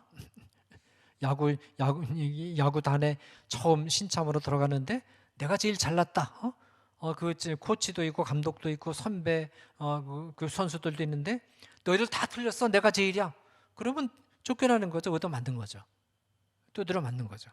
그저 나 죽었어 하고 구단 지시 다 따라야 되지 않습니까? 관습은 모든 시대를 위한 고정된 목표를 절대로 가지지 못한다. 관습은 그 관습 안에서만 통용되는 겁니다. 덕이라는 것은 이 관습 안에서 획득된 자질로서, 그죠? 나의 선을 성취하는 것을 가능하게 하는 것인데, 이 자질이 없으면 우리는 선의 성취를 차단당합니다. 관습은 고유한 역사를 가집니다. 이 역사를 모르면 관습을 알 수 없습니다. 그러나 이 역사는 역사적 사건 그 자체가 아니라 설화적 역사입니다. 내러티브 히스토리입니다. 인간은 이야기를 하는 동물입니다. 이 역사는 허구, 픽션, 소설과 같은 문학 작품을 가리키죠. 허구가 아니라 실제로 일어난 사건입니다. 그러나 역사적 사건을 이야기로 전달하는 과정에서 재구성을 거치지 않을 수 없기 때문에 사실상 이야기의 내용이 역사적 사건인가 허구인가는 그다지 중요한 것이 아닌 것이 됩니다. 문제는 의미가 중요하다. 단군신화를 얘기하든 출애굽 사건을 얘기하든 똑같다는 거예요. 차이가 없다는 겁니다. 단군신화도 의미가 있는 거고 출애굽 사건도 의미가 있는 거고. 그러니까 여기서 역사적 사건이냐 아니냐, 신화냐 꾸며낸 얘기냐, 그거는 별 중요하지 않다는 겁니다. 이처럼 설화적 역사는 사실과 허구 간의 경계선이 모호하고 뭉개져 버린 이야기가 됩니다. 이 스토리텔링을 하는 나는 관습이 부과하는 사회적 역할 안에 있는 나입니다. 도시국가가 부과하는 역할 안에 있어요. 도시국가가 부과하는 역할 밖에 외에 다른 것 생각할 수조차 없습니다. 나가 하는 행동은 관습과 무관하게, 도시국가와 무관하게 조건반사적으로 이루어지는 것이 아니고 가능한 역사 안에서 일어나는 짤막한 이야기, 에피소드입니다. 나의 자아는 로크나 흉과 같은 경험론자들이 주장하는 것처럼 심리학적 상태나 심리학적으로 일어나는 사건의 관점에서 생성되는 것이 아니고, 라이프니츠의 단자론이 주장하는 것처럼 어떤 외부 세계로부터 차단된 독립적인 원자와 같은 것이 아니고 관습에 의해서 주어지는 것, 도시국가에 의해서, 공동체에 의해서 주어지는 것, 스토리에 의해서 주어지는 것, 그죠? 도시국가의 한 축이 바로 스토리죠. 역사로부터 추출된 인물이며 다른 사람들에 의해서 정당하다고 간주되는 것입니다. 내가 정당하다고 인정하는 것이 아니야. 그 사회에 속한 다른 사람들 누구 말합니까? 그 정치적 공동체를 운영하는, 말하자면 운영하는 권력 엘리트들을 가리키는 것이죠. 도덕교육은 관습의 지평 안에서 이루어집니다. 도시국가 안에서 이루어집니다. 특정한 관습이 부과하는 규율들은 그 관습 안에서만 의미를 가지고 적용이 되고, 그 규율들을 실행하는 자질을 의미하는 덕도 그 관습 안에서만 의미를 지닙니다. 따라서 관습이 달라지면 규율도 달라지고 덕도 달라질 수밖에 없습니다. 예를 들어서 호모 시대의 관습은 친족관계 혹은 가문입니다. 친족관계나 가문 사이에서 벌어지는 갈등, 이 갈등을 중재할 수 있는 외부 구조가 없었어요. 없었기 때문에 전쟁이 벌어질 때 이 전쟁으로부터 가문을 지켜내는 데 필요한 용기가 주덕으로 존중되었고, 신체의 강건함을 유지하는 것이 덕으로 간주가 되었습니다. 예를 들어서 여러분들이 이제 그 서부 영화를, 지금은 서부 영화 별로 없는데 옛날에 클린트 이스트우드나 이런 사람들이 주인공으로 출연한 서부 영화를 보면 말하자면 총잡이들 등장하죠. 왜냐하면 그 당시에 이제 그 국가의 힘이 굉장히 약해서 국가가 서부로 이렇게 그 황야로 넘어가서 이렇게 그 가족 단위로 가서 사람들이 모여 사는 그 지역 주민들의 말하자면 그 생명이라든지 재산이라든지 이런 걸 보호해 줄 수 있는 능력이, 그런 힘이 미치지 못했어요. 그러니까 말하자면 가족 단위로, 그 마을 단위로, 말하자면 그 강도나 강도들로부터 보호할 수밖에 없었거든요. 그래서 이제 총을 잘 쏘는 사람, 말을 잘 타는 사람, 이런 사람들이 말하자면 정의의 인물로 그렇게 등장했던 것이고, 중국에서도 보면 이 중국 그 정부가 있었지만 땅덩어리는 넓은 데다가 정부 관리 다 부패하고 그래가지고 중국은 주로 이제 가문 단위로 움직이지 않습니까? 가문의 안녕을 보호해 줄 수가 없는 거예요. 깡패와 같은 사람들이 등장해가지고 공격하고 그러면 보호해 줄 수 없으니까 가문 단위로 스스로 스스로 방위를 할 수밖에 없었어요. 그래서 소위 이제 무림, 무술이 발달하고 또 무림파가 등장하고 그러면서 이제 무협영화, 무협소설이나 무협영화 거기서 등장하는 거거든요. 거기서 중요한 것은 얼마나 무술이 출중한가, 신체적으로 얼마나 강건한가, 이런 게 중시되지 않았습니까? 호모 시대가 바로 그랬어요. 호모 시대는 이 도시국가라는 게 아직 발달하기 전이었기 때문에 각 가문 단위, 하우스홀드 가문 단위의 친족 단위의 말하자면 안위는 스스로 책임져야 됐거든요. 그러다 보니까 신체가 건강하고 무술이 뛰어난 그런 전쟁 능력이 뛰어난 그런 그런 사람들이 이제 중시됐고, 그래서 특별히 이제 용기라는 그런 덕목이 강조가 되었던 거죠. 그래서 이 가문과의 사이에서 벌어지는 전투에서 승리한 영웅들의 이야기가 신화의 내용으로 구성된 서사 무용담을 통해서 전수가 되고, 이 무용담을 말하고 듣는 가운데 개인의 정체성이 확립이 됐습니다. 아리스토텔레스 시대에는 관습이 친족 관계나 가문으로부터 도시국가라는 정치적 공동체로 확대되고 또한 안정이 됐어요. 이제 더 이상 도시국가가 이제 커다란 군대도 지니고 있고 그러면서 치안을 유지를 시켰기 때문에 가문 단위로 뭐 이렇게 이렇게 지켜야 되는 그런 부담으로부터 해방이 된 것이죠. 사회 전체가 도시국가 차원에서 안정이 되던 겁니다. 그리고 옛날 이제 고대 히랍 사회에서는 도시국가 사이사이에 이 교통수단이 발달되지 않아가지고 산이 하나 가로막히고 강이 가로막히고 바다가 가로막히면 어지간해서는 그 도시국가 밖에서 그 도시국가를 침범을 잘 못했어요. 침범하려면 굉장히 큰 결단을 해야 되고, 그래서 대체로 도시국가 자체가 어느 정도 자급자족적인 안정된 그런 공동체로 형성되어 있었다라는 것입니다. 그 아리스토텔레스가 생각하는 도시국가는 철학의 도시 아테네였습니다.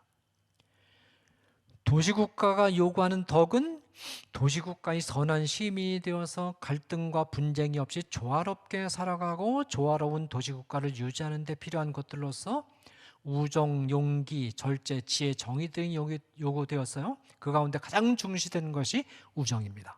그러니까 호모 시대에는 용기가 주덕으로 숭상되었고, 아리스토텔레스 시대의 아테네에서는 우정이 중시되는데, 이 우정은 아까 말씀드린 것처럼 개인 간의 관계가 아니에요.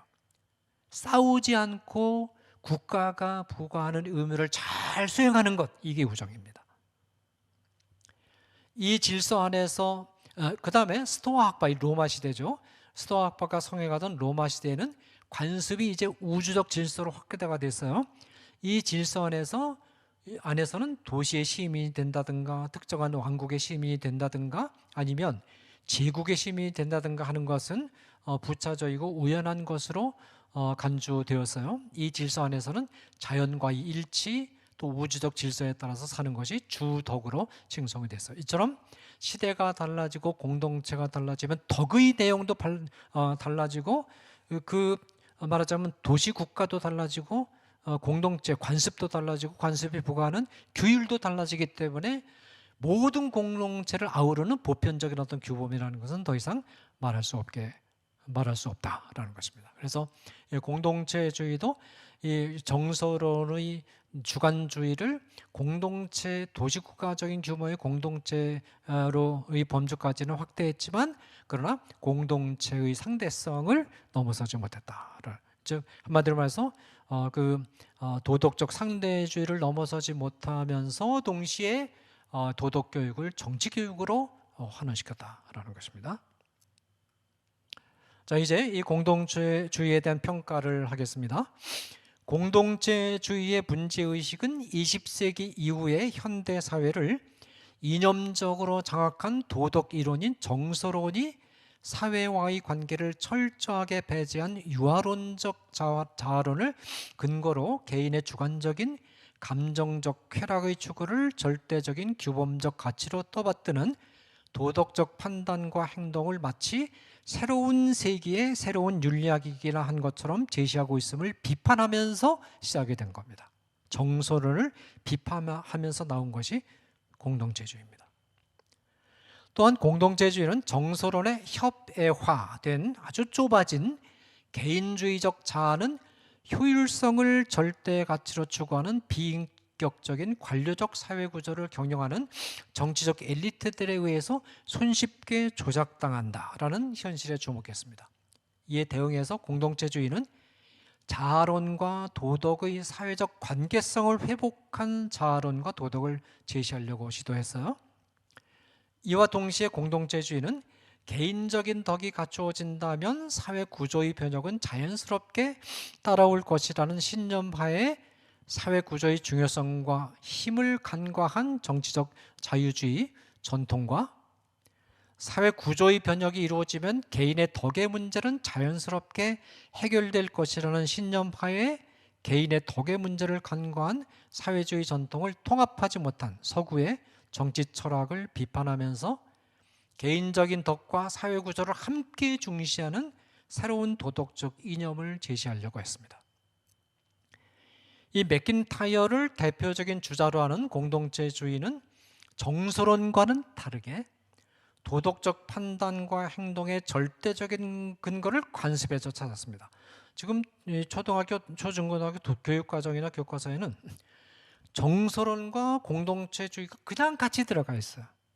이건 뭐냐면 이 교과서를 집필한 분들이 현대의 도덕적 흐름을 제대로 파악하지 못하고 있다는 뜻이에요.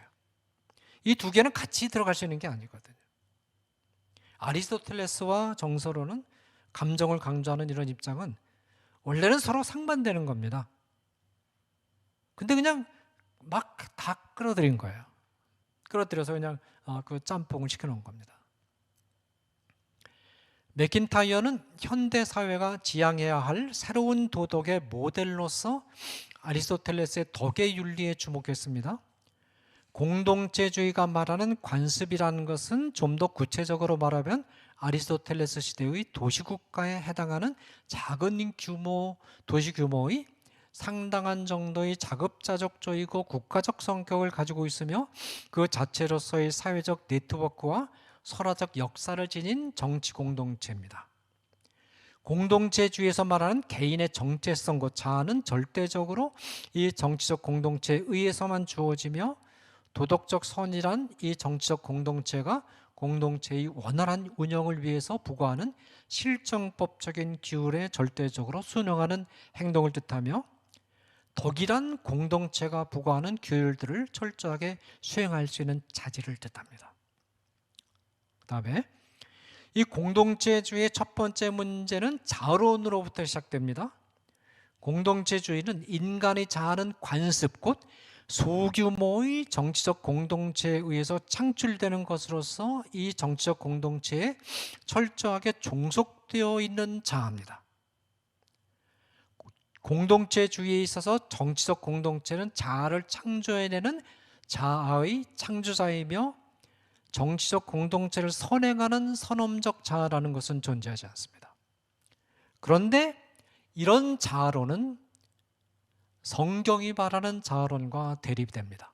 물론 자아의 사회적 성격을 강조하는 것은 중요하지만 자아의 기원에 있어서 자아가 공동체에 의해서 완전히 결정돼 버린다.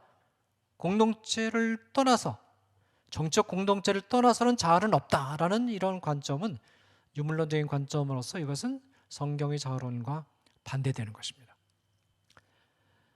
인간이 도덕적 차원에서 볼 때 사회적 관계 안에 있는 존재임을 강조하는 것은 매우 중요한 일이지만, 존재론적인 차원에서 인간은 사회적 관계 이전에 이미 인간 존재로서 정체성의 핵심이 이미 주어진 존재라는 것이 성경이 말하는 인간관입니다.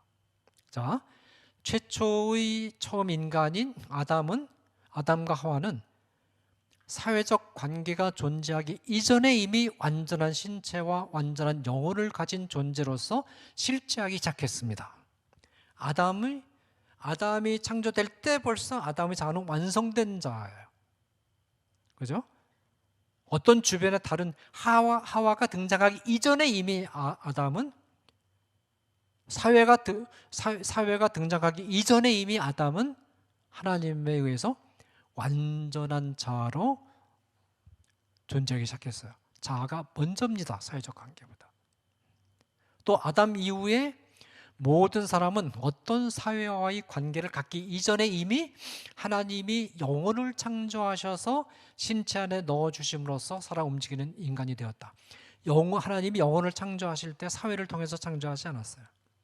하나님이 영혼을 창조하셔가지고 개인 안에 딱 넣어주니까 그때부터 완전한 인간이 된 거예요. 자아가, 개인의 정체성이 사회보다 선행합니다. 자아의 정체성의 중심은 인간의 영혼인데, 영혼은 어떤 사회적 관계 이전에 선언적으로 존재하기 시작합니다. 초월적인 창조자 하나님의 실제를 전제하지 않으면 인식론과 도덕이론의 출발점으로서의 자아론에서부터 이 미로에 빠져서 헤어나오지 못하게 됩니다. 또한 하나님은 모든 개인 하나하나를 하나님의 형상으로 창조하셨는데, 하나님의 형상은 어떤 사회적 관계로부터 기원한 요소가 아닙니다. 그렇죠? 인간 안에 하나님의 형상이 있죠? 이건 사회가 준 게 아니에요. 그죠? 누가 나에게 하나님의 형상을 주었습니까? 사회에 몸담기 이전에 이미 인간은 하나님의 형상으로 창조된 존재입니다. 하나님의 형상으로 창조됐다는 것은 자아가 확립이 됐다는 뜻이에요. 모든 인간이 지니고 있는 하나님의 형상은 인간이 사회적 관계로 들어가기 전에 하나님이 선언적으로 부여해 주신 것이에요. 하나님의 형상은 다양한 정신 기능을 통해서 그 모습을 드러내는데, 하나님의 형상이 지닌 특성 가운데 하나가 자유입니다. 하나님이 결정하시고 행동하실 때 어떤 피조물에 도움도 받지 않고 자유롭게 결정하시고 행동하시는 것을 본받아서 모든 인간은 선택과 결정과 행동에 있어서 자유로운 존재입니다. 죄와 사망의 권세로부터 해방되어서 구원을 얻느냐 여부는 전적으로 개인의 선택의 문제이고, 여기 사회가 개입할 수 없어요. 내가 구원받느냐 안 받느냐 내 개인의 문제입니다. 심지어 옆에는 아내도 자식도 관여할 수 없어요. 그죠? 개인이 내적으로 겪는 정신적이고 신체적인 고통은 어느 누구도 대신해 줄 수가 없어요. 아무리 사랑해도 다른 사람의 고통을 내가 대신 아파줄 수 없어요. 혼자 겪어야 됩니다. 자유의 권리는 본질적으로 사회적 규율에 선행합니다. 사회적 결정론, 공동체주의는 사회적 결정론이에요. 사회적 결정론이라는 점에 있어서 사회주의, 막스주의와 맥을 같이 합니다. 사회적 결정론은 인간의 본질과 대립될 뿐만 아니라 성경의 자아론과도 대립이 됩니다. 사회는 개인에게 주어진 본질적인 자유를 정치적으로 그리고 경제적으로 최대한 보장해주는 입법 구조를 갖춰야 됩니다. 정서론이 헤어나올 수 없는 주관주의와 도덕적 상대주의에 함몰되었다면, 이와 같은 주관주의와 도덕적 상대주의를 사회적 관계성의 회복을 통해서 극복하고자 하는 의도에서 형성된 공동체주의도 도덕적 상대주의를 벗어날 수 없습니다. 공동체주의에 있어서 도덕적 판단과 행동의 지평이 되는 관습 혹은 소규모의 정치적 공동체는 그 공동체 안에 있는 시민들을 위한 규율들만을 제시할 뿐이며, 이 규율들은 이 공동체를 벗어나서는 적용될 수 없습니다. 현실에는 이와 같은 공동체가 숫자를 헤아릴 수 없을 만큼 많이 실제합니다. 정치적 공동체들 가운데 가장 큰 규모의 공동체인 현대 국가들만 하더라도 수백 개 이상에 이르며 각 국가들 안에 공동체주의가 구상하는 공동체들과 같은 공동체 숫자들이 헤아리기 어려울 만큼 실제합니다. 지역이 달라지면 공동체도 달라지고 또 시대가 달라지면 다시 공동체도 달라집니다. 따라서 공동체주의 윤리학에서는 모든 공동체를 아우르는 보편적 규범을 말할 수 없게 되며 따라서 보편적으로 타당한 도덕적 판단과 행동을 말할 수 없게 됩니다. 이 공동체주의의 도덕적 판단과 행동의 확장은 특정한 지역과 시대의 소규모 사회까지만 이루어졌고 관습 혹은 소규모의 정치적 공동체의 집단적인 국지성과 도덕적 상대성을 넘어서지 못했다라는 겁니다. 자, 그다음에 공동체주의의 중요한 도덕적 판단과 행동의 원천은 설화적 역사입니다. 개인의 정체성을 파악하기 위해서 개인의 역사를 아는 것은 매우 중요하지만 공동체주의는 설화적 역사가 지닌 두 가지 결정적인 문제를 극복하지 못합니다. 첫 번째 문제는 설화적 역사는 역사를 말할 때 말하는 내용이 실제로 일어난 역사적 사건인가의 여부를 엄격한 역사적 고증을 통해서 검증하는 과정을 소홀히 한다는 점입니다. 설화적 역사는 말하는 내용이 실제로 일어난 역사적 사건인가 아니면 허구인가는 문제 삼지 않습니다. 실제로 설화적 역사에는 말하는 자가 전달하고자 하는 주관적인 이념이 개입될 여지가 큽니다. 그렇죠? 이야기를 할 때 그렇죠? 설화적 역사가 스토리텔링 형식으로 전달되는데 이 방식이 주관적인 이념의 개입의 문을 여는 것을 도와줍니다. 스토리를 말하다 보면 흥미를 유발하기 위해서 기승전결의 형식을 따르게 되는데 그래야 재밌죠? 그렇지 않으면 횡설수설이 되니까. 이 기승전결을 말하는 자가 기승전결은 말하는 자가 자의적으로 구상해낸 것입니다. 역사적 사건에는 안에는 이 말하는 자가 생각하는 기승전결이 없을 수가 있어요. 근데 기승전결이 없이 말하면 횡설수설이 되니까 기승전결에 끼워 맞추려고 하는 겁니다. 그러다 보면 본의 아니게 꾸며낸 이야기, 거짓말이 들어가는 거죠. 그래야 재밌으니까. 말하는 자는 실제로 일어난 역사에는 없는 기승전결의 구도를 생각하면서 이야기의 내용들을 끼워 맞추려는 유혹을 받게 되며 그 과정에서 실제로는 일어나지 않은 사건들을 마치 실제로 일어난 사건들인 것처럼 끼워 넣어서 하나의 작품을 만들어냅니다. 여러분 그런 유혹을 많이 받죠? 어떤 사건에 대해서 내가 소개를 하고 이야기를 하려고 할 때 이 이야기를 하다 보면 사건을 있는 그대로 내가 모르는 것은 모른다고 하고 잊어버린 거 잊어버린다고 하게 되면 이 사건이 연결이 안 돼요. 그러니까 좀 재미있게 하기 위해서 자기도 모르게 슬그머니 중간중간에 자기가 끼워 넣어서 연결을 시킵니다.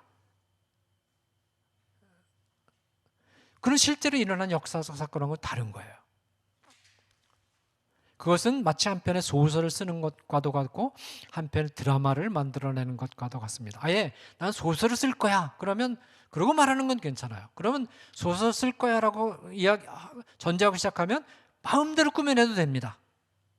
원래 소설이라는 게 꾸며내는 거니까. 근데 실제로 일어난 사건에 대해서 이야기하겠다 그러면서 기승전결을 너무 강조하게 되면 본의 아니게 거짓말을 하게 됩니다.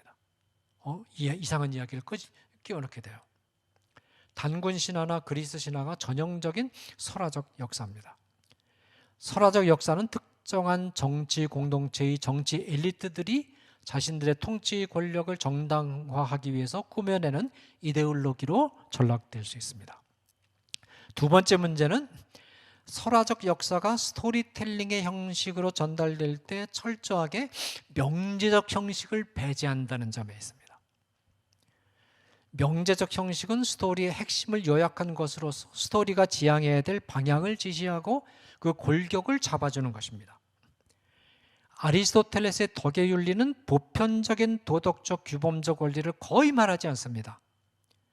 이 보편적 규범적 도덕적 원리를 말하지 않은 상태로 스토리를 말하면 두 가지 결과가 초래가 되는데 하나의 결과는 스토리가 밑도 끝도 없는 횡설설이 되고 만다는 거예요.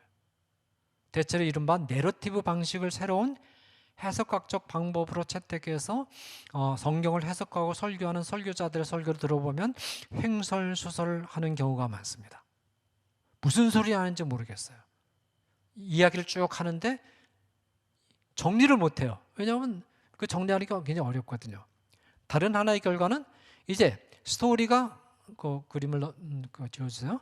스토리가 횡설설이 되는 것을 막기 위해서 자의적으로 기승전결의 구도를 만들어서 설화적 역사를 목적 있는 의미 있는 역사로 만들고자 하는 시도를 하게 된다라는 겁니다. 설교할 때 뛰어난 설교자는 기승전결에 맞춰서 집어넣습니다. 그 과정에서 의미가 없는, 들어가서 안 될, 들을 필요가 없는 이야기들이 슬쩍 들어가면서 성경 본문이 가르치는 바 좀 왜곡됩니다. 그런 위험이 있어요. 그래서 스토리를 너무 잘 말하는 설교는 조심해야 됩니다. 너무 재미있게, 구수하게 잘 말하는 설교, 이런 설교는 어떨 가능성이 있느냐면 재미있게 하기 위해서 성경 본문이 말하지 않는 것을 살짝 끼워 넣을 가능성이 있어요. 이 성경 해석학자들이 내러티브 방식을 적극적으로 채택하는 이유도 출애굽의 역사가 설화적 역사와 유사해 보이기 때문입니다. 그죠? 출애굽도 내러티브로 봐요. 아담과 하와 이야기, 당무시라 이야기 비슷하지 않습니까? 출애굽 이야기, 이스라엘 역사 이야기 다 내러티브적 성격을 갖고 있어요. 그러나 출애굽의 역사는 중요한 점에 있어서 설화적 역사의 스토리텔링과 구별됩니다. 교회의 설교가 스토리텔링이 되는 것은 위험합니다. 기승전결에 딱 맞춰지는 것은 굉장히 조심해야 됩니다.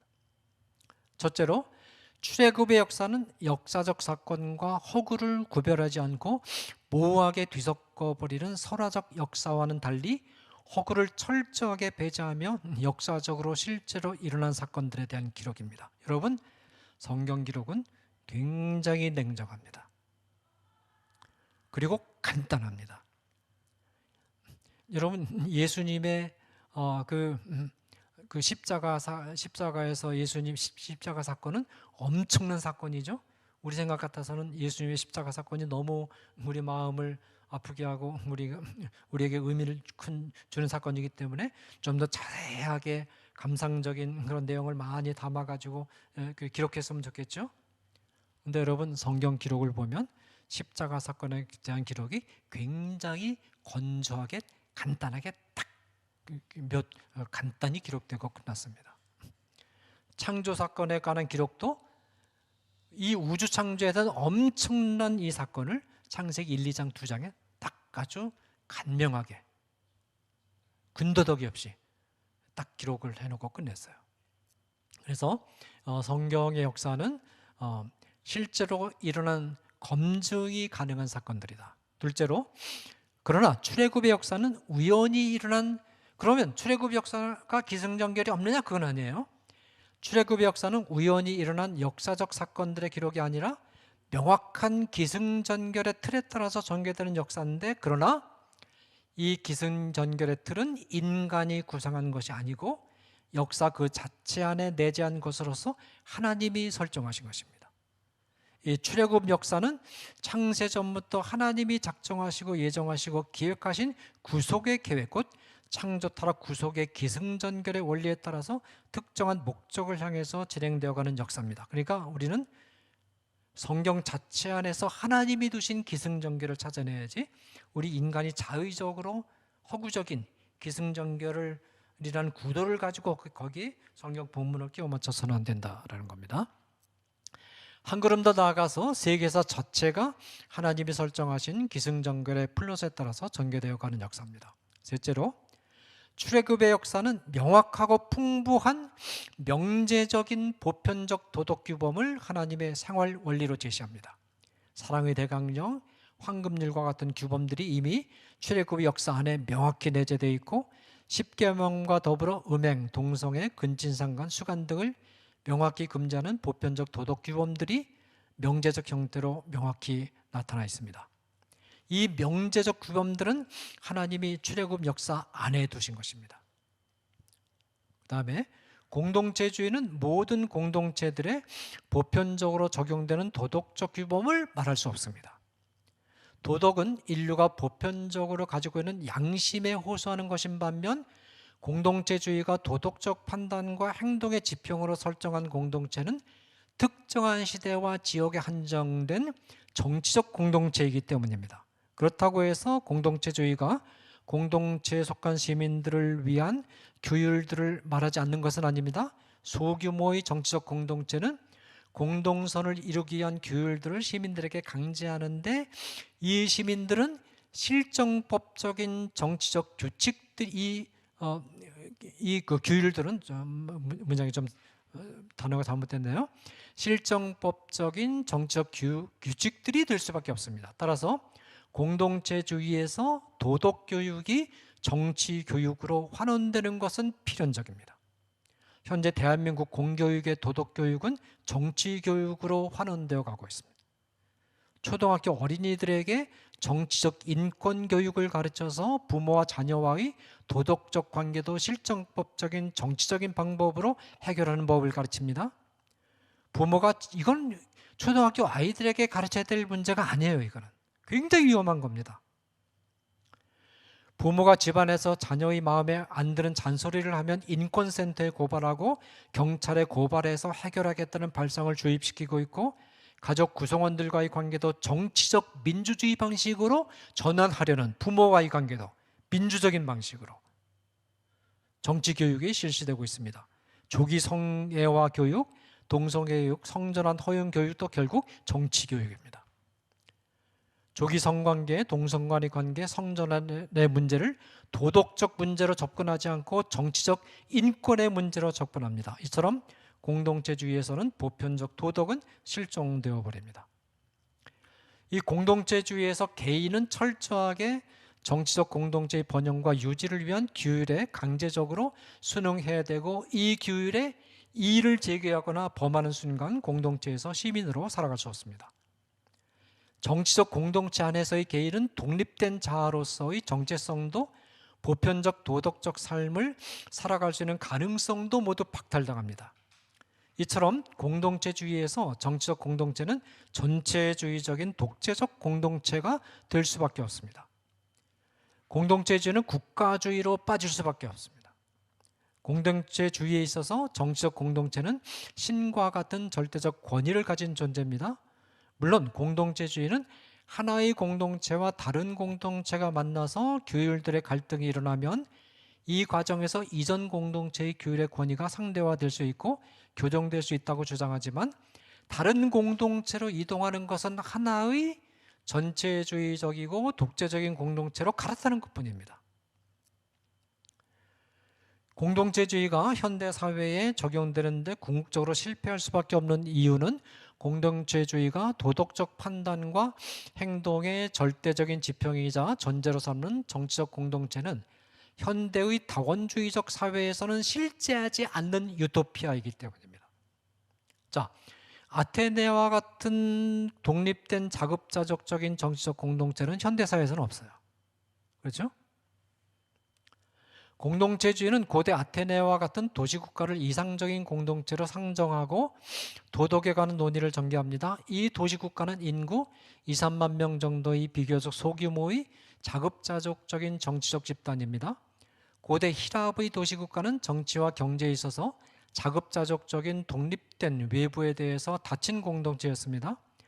아마도 미국 필라델피아에 있는 아미시 마을이나 한국의 신앙촌과 같은 집단이 여기 상응할 것 같긴 합니다.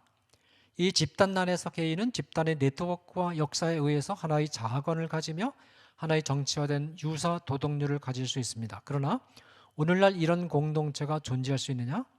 현대 사회의 시민들은 셀 수 없이 많은 다양한 공동체들의 구성원이 되어 있는데 이 다양한 공동체들 가운데 어떤 공동체의 역사와 네트워크가 시민들의 단일한 자아상과 도덕관을 형성해 줄 수 있는가? 그렇죠? 여러분들만 해도 가족 공동체에 속해 있고, 학교에 속해 있고, 교회에 속해 있고, 말하자면 국가에 속해 있고, 지역, 말하자면 자발적인 그런 공동체에 속해 있고, 여러분이 무슨 뭐 요가 공동체, 무슨 탁구 공동체, 뭐 수영 공동체가 너무 많아요. 그러면 어느 공동체에서 나의 자아가 형성돼야 되느냐? 수영 공동체에서 나의 자아가 형성이 됩니까? 아니죠. 내 가족에 의해서만 형성되는 것도 아니고 교회에 의해서만 형성되는 것도 아니에요.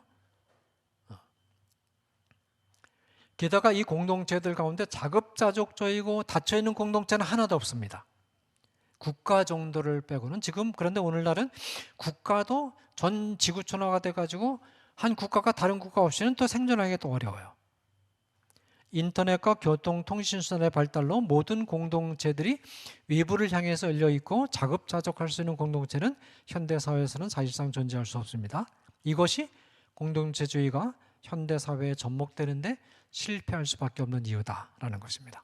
네, 제 PPT가 사실은 너무 재미가 없죠. 그림도 하나도 없고 글씨만 빽빽하게 쓰여져 있으니까 시청자들이 좀 지루하셨을 것이라고 생각을 합니다. 이 그림 그림 넣고 그러는 게 부지런한 사람이 할 수 있는데 제가 그렇게 부지런하지 못해서 그냥 무지막지하게 글씨만 채우는 PPT를 우리 시청자분들께 선보여서 너무 죄송스럽고 올해 지루한 강의를 끝까지 잘 들으셔서 너무 감사드립니다. 기도하고 강의를 마무리하겠습니다.